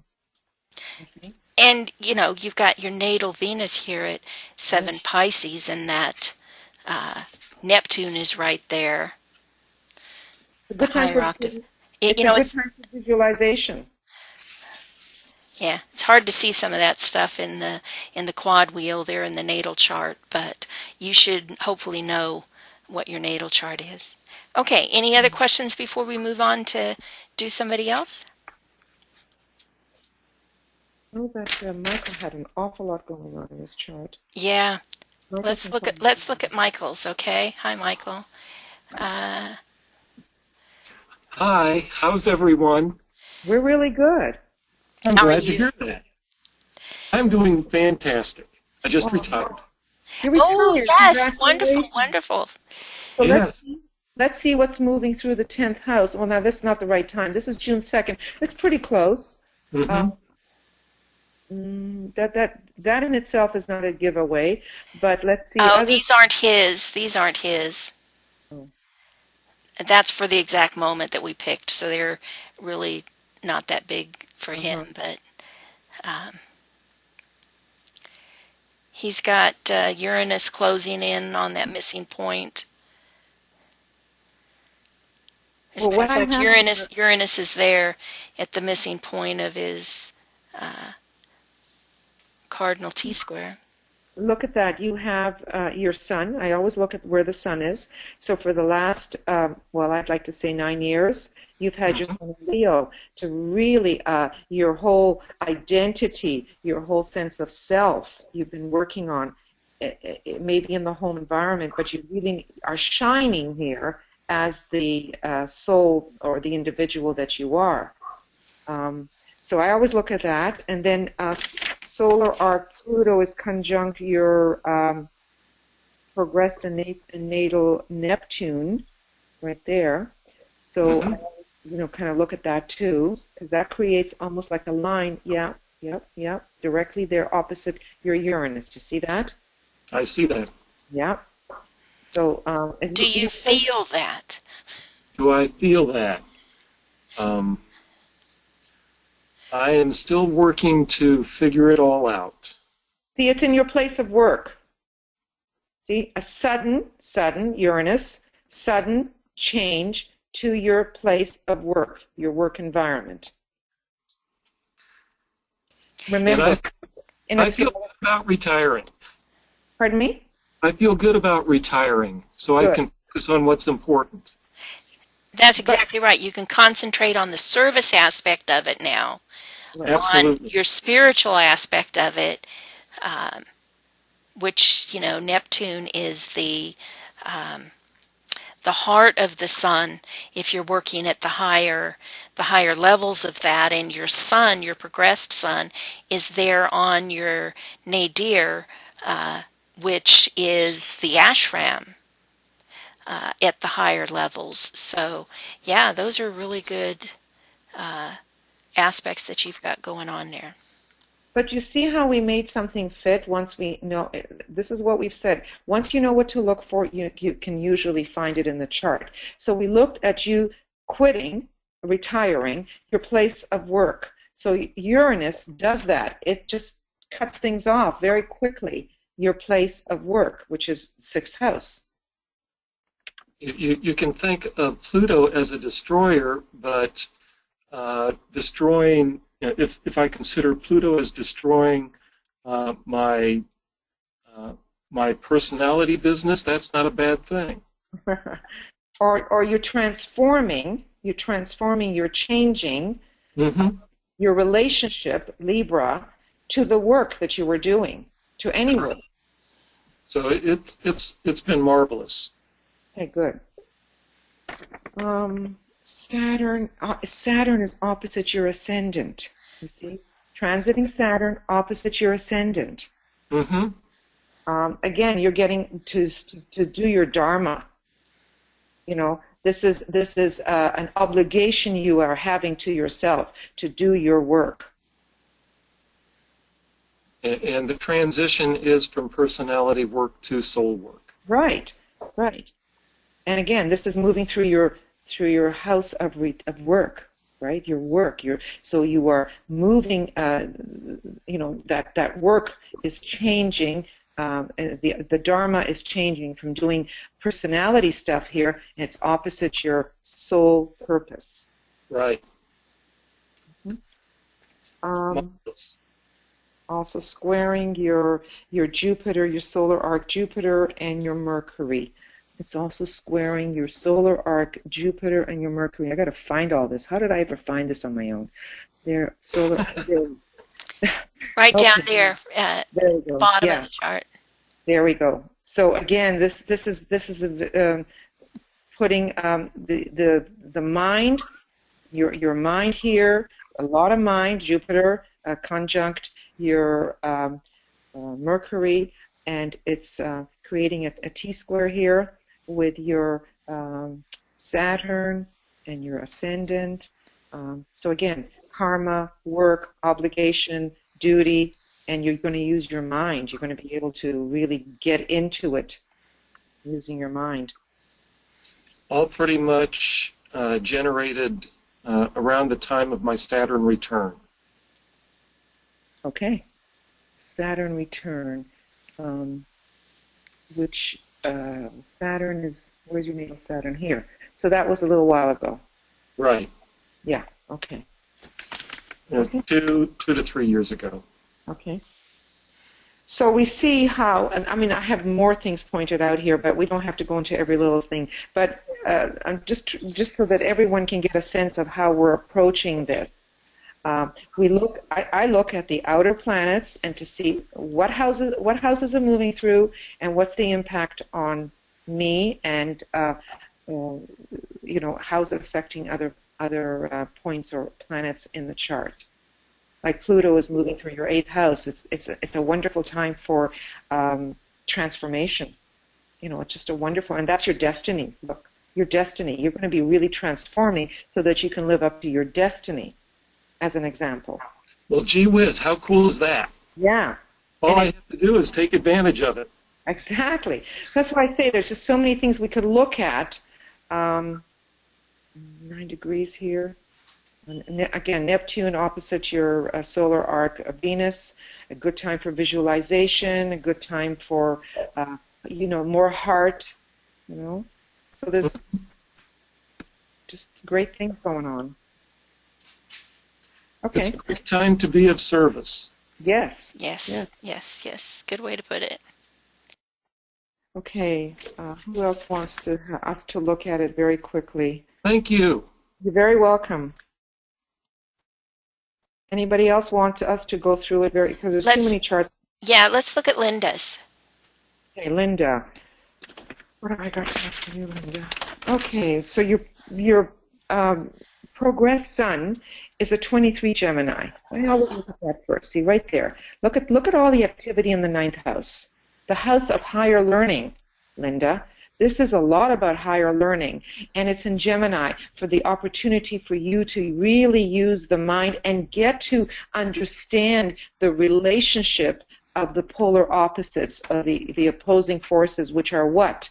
Soul and personality, through the higher learning of the occult stuff that you're into, all this metaphysical stuff.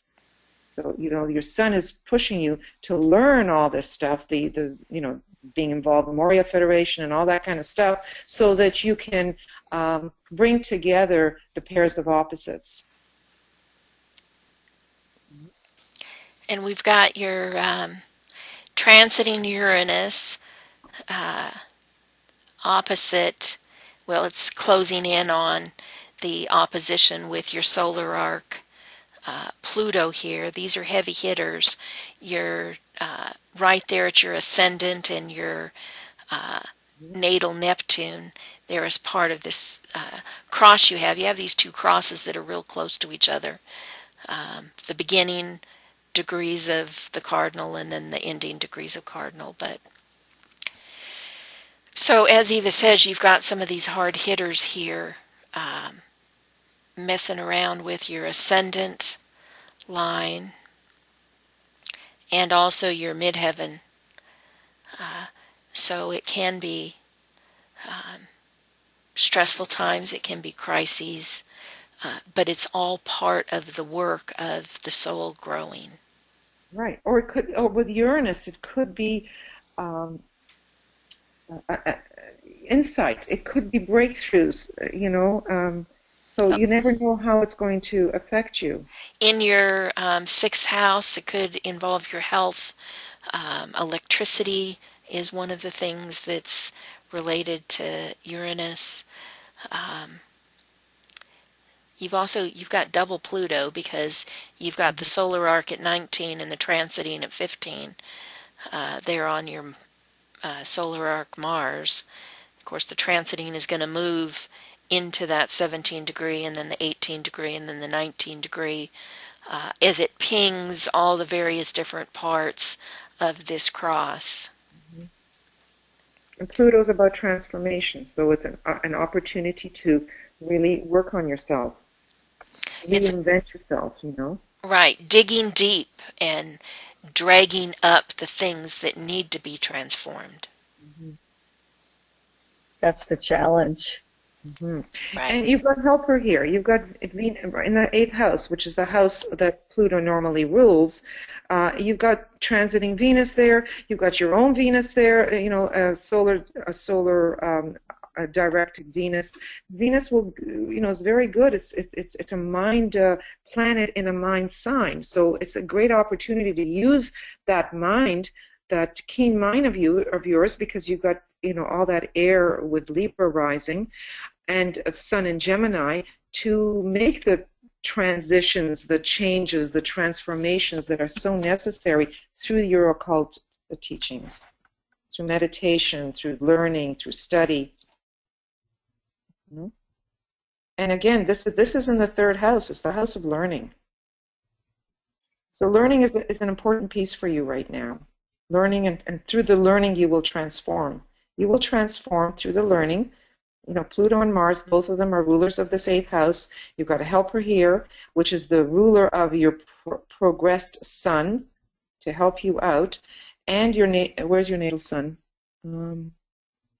It's in Aries. So of your progressed sun, it is the ruler, and so you'll be able to really transform yourself so that you can then relate yourself to yourself. So that you can bring together the pairs of opposites, bring together soul and personality, so that you have the excellent relationship with yourself. and then, of course, with others. That makes perfect sense. Good. Excellent. Regarding what's happening, because my mind usually tries to analyze everything and stay on top of everything, and I'm in a transition, kind of a no man's land in a way, because there's so much happening that I've had to step back and get out of the way and let it happen. Mm-hmm. So it happens faster because it's really difficult. There, So this makes sense with the chart, that there's going to be that there are a lot of things that are coming together that aren't quite together yet, at least not consciously. Mm-hmm. So this is really interesting and insightful. So I appreciate this. Thank you. You've got a lot going on, and all of this can be positive.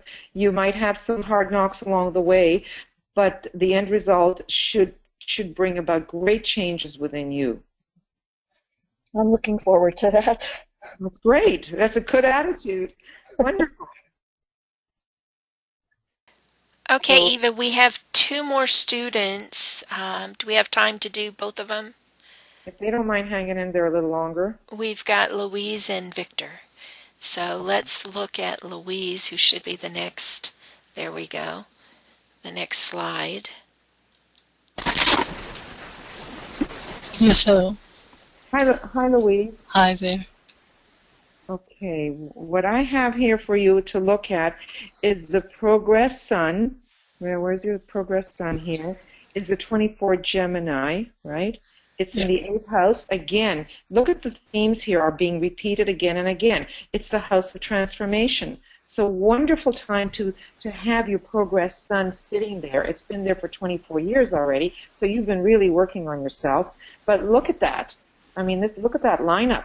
As BL is pointing it out to you, but it's pinging your Jupiter, which is, you can say it's your soul, it's your solar angel in a way. It's making a wonderful opportunities for you to transform, to really dig deep within yourself and make those changes, which you normally would do anyway with all that Scorpio ascendant. You see, Scorpio ascendant. This is just emphasizing the Scorpio house, right? Right? And you got Venus there transiting through it right now to help you out. The ruler of your progress sun. And what else did I write down here for you? Transiting solar arc moon in Scorpio. Where's the solar arc moon? Is in Scorpio. I'm trying to find it here. There it is. See, look at that. It's a 29-degree Scorpio. So if we haven't talked enough about that 8th house and that Scorpio quality, you've got your solar arc moon. This is its last year there, and then it's going to move to the next sign, which will be Sagittarius. So it'll be very inspiring. But this is a critical time right now. It's last year in Scorpio. All of this work that you've been doing for 24 years and this here is all going to help you with your soul purpose through the psychology, through everything that you're learning. And look at all the setup you have, even in the 9th house here. You know, lots of stuff going on in the 9th house, which is the house of higher learning. And you're creating your own group. You know, I know that you teach. I don't know, we can call them a family, a group, an ashram, whatever it is. You're already starting to do that. You're teaching. You're teaching your group.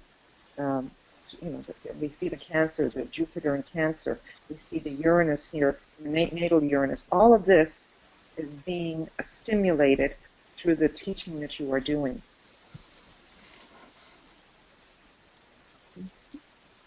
Anything else there? That's worth, you've got this circled here, BL. What am I looking at here now? What I have shown there is the first cardinal T-square with the Yes. solar arc ascendant descendant are at the Capricorn Cancer axis. So the solar arc descendant is now completing that cross, and he's Okay. going to be there for another 2 years before he moves out of influence.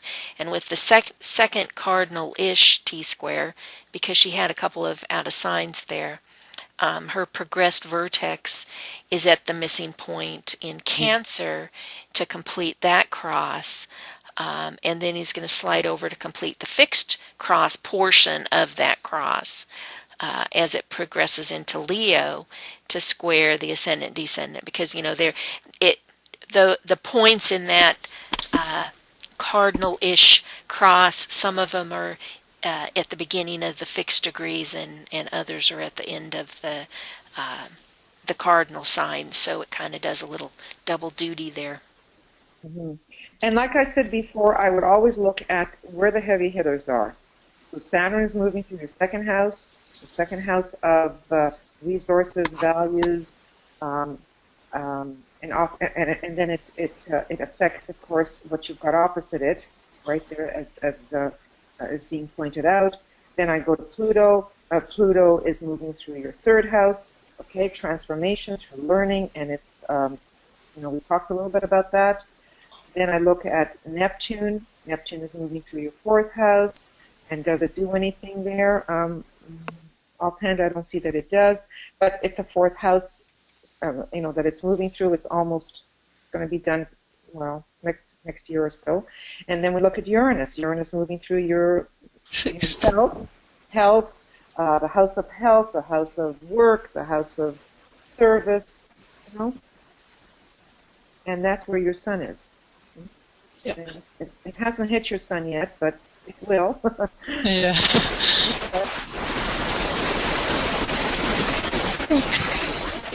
Oops, we got a lot of interference going on there, but yeah, trust me, it will. BL? You get an idea of how to approach that, right? Yes. BL? Yes? When you were talking about the different cross and T-square and all that, what does it mean concretely? Well, it means that you're working on finalizing some things in the cardinal signs. They're in the last degrees, and the cross is, again, you can either look at it as tug of wars between everything, or you can look at it as them working together in that cardinal mode, that initiating mode that's going to get things done. And then they're moving into the fixed aspect of it, which is the determination. That's that this is what I'm going to do, and this is how I'm going to do it, and nothing is going to stop me. And that's actually, the fixed determination is where the disciples get their strength to stay the course. So it's the beginning of the fixed signs for you there, but that's where your ascendant is, in that fixed Scorpio with, right, it's right here, 2 Scorpio. It's part of the cross. Your cross actually includes your midheaven at 10. It's kind of wide, but they allow wide for the ascendant. So it's the midheaven nadir axis right here with your ascendant, and then right before that is the cardinal cross with your sun and your earth, and your sun is conjunct your descendant there. So that's your personality axis and your soul purpose right there, together, hopefully coming together for the work of the soul. Okay. May I ask another question? Sure. Go ahead. Vilken, how did you find out it's 19 degrees in That's Aries? that's a guess. That's It's a guess, huh? right. It's a guess. It's I put it there just to give you the feel of it. It's more than likely in Aries, but it could just as easily be in Taurus. Taurus, It's yeah. going to be within 8 degrees of the sun. So it Uh-huh. could be as much as 3.5 degrees of a Taurus. But Solar Fire has a couple of ways of computing it, and so I use one of their methods. Okay. But it's a Because it guess. squares, it's an exact square with Uranus, natal Uranus, where it's put. Yeah. Right, right. Yeah. Okay. I need to move on because I need to leave in about 5 minutes. So who else are we doing? Victor is the last Thank you. one. Okay. Let me get down So, to... let me see where Victor is on my pages. There we go. Oh, here. Hi, Victor. Hi, Victor. How are you? We're good. We're really good. This is a turn on, I just too bad I have to leave soon, and we've kept you guys already 2 hours. So, yeah. So I always, as I said, like to look at the progressed sun. Where's the progressed sun? It's at 25 degrees of Cancer. So here we are, 25 degrees of Cancer. It's in the 8th house. Again, the same theme. My gosh, everybody's into transformation. It's unbelievable. This is an occult house. Everybody's here to learn, to transform themselves through the esoteric teachings, through the occult work that we're doing. Lovely. You've been there for 25 years, at least in Cancer for 25 years, not necessarily in this house. But that's interesting, isn't it? That this is where we find ourselves. Everybody we've looked at so far has had this theme of being there. And this is as of May 8th. So nothing has really changed that much. It's just a few days since then. That's 25 years is about how long I've been doing this work. There you go. All right. Very good. So what I have here is transiting Pluto is squaring solar arc Pluto. Where are we? Yeah. Solar arc Pluto is up there. See? So Pluto up here. So Pluto is squared by Pluto. Again, what are we talking about? Transformation. It's emphasizing again the 8th house stuff that's going on with your sun there, right? And plus squaring progressed Saturn at 15 degrees of Cancer. Your progress Saturn is there. So it's squaring that as well. So you've got, I guess, is it a T-square? Therefore, no, it's a grand cross with the IC. So you've got really a grand cross. You've got this, you've got this, you got that. That's what I think this red in here shows. It's much easier if I look at this red, what BL has done. Yeah, he has the Grand Cross natally, and every point is being, not every point, but 3 of the points are being stimulated right now. Yeah, because, transiting Uranus also just went past that, and chances are, remember when we looked it up for, I forget who, but it's going to go backwards. Yeah, it's going to hover there. So, yeah. So yeah, solar arc Pluto, transiting Pluto, transiting Uranus, give or take, and progressed Saturn. So. And if that isn't enough to talk about the Pluto transformation, this is the progressed moon is in Scorpio, and Jupiter is in Scorpio.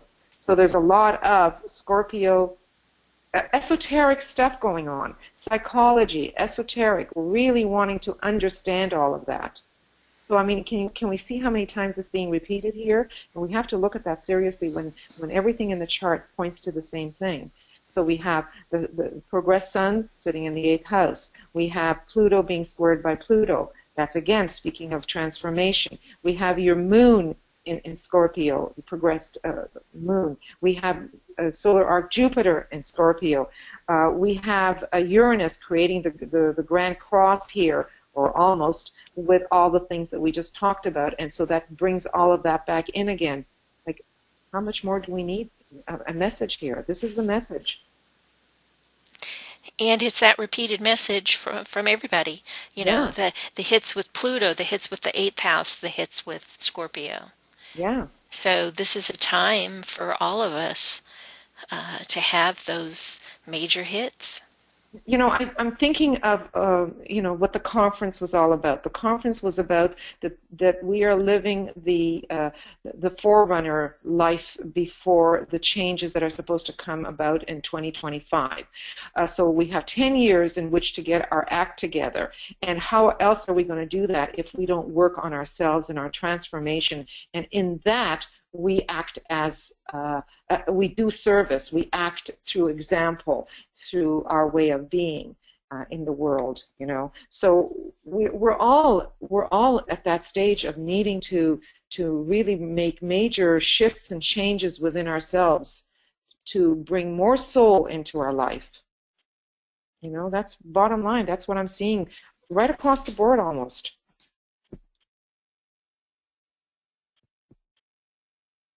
I guess that's it. Well, thank you, everyone.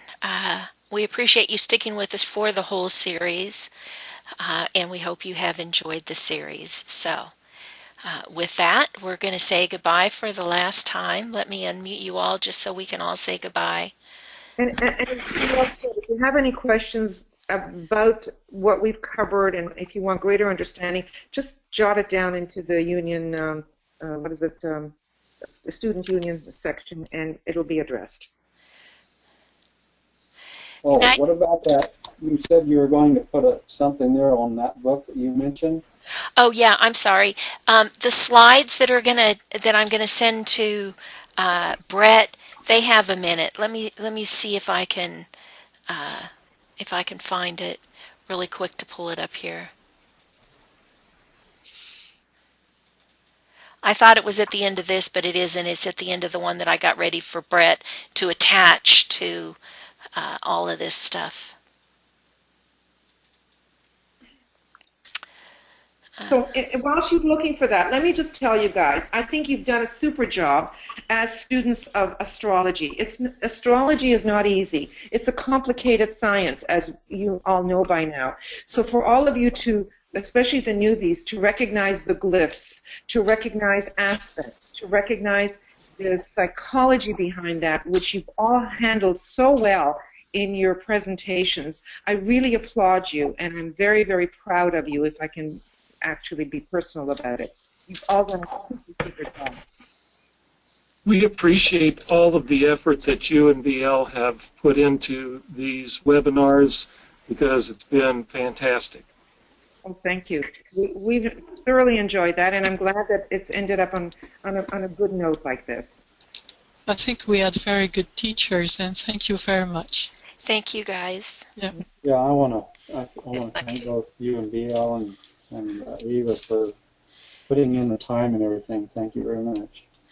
Appreciate Thank you. It's our joy, it's our service, and we love doing it. So it shows. and you guys were great students because you did interact. You know, we didn't give you a lot of opportunity to do that, but you did interact, and you know, as Eva said, you know, giving us the presentations that you did and doing that work and everything, that was great. So, okay, good night, everybody. good night, and thank you, night. thank you, Eva. Bye. Bye. Bye. Bye, everybody. Bye. Bye. Bye to all. Blessings.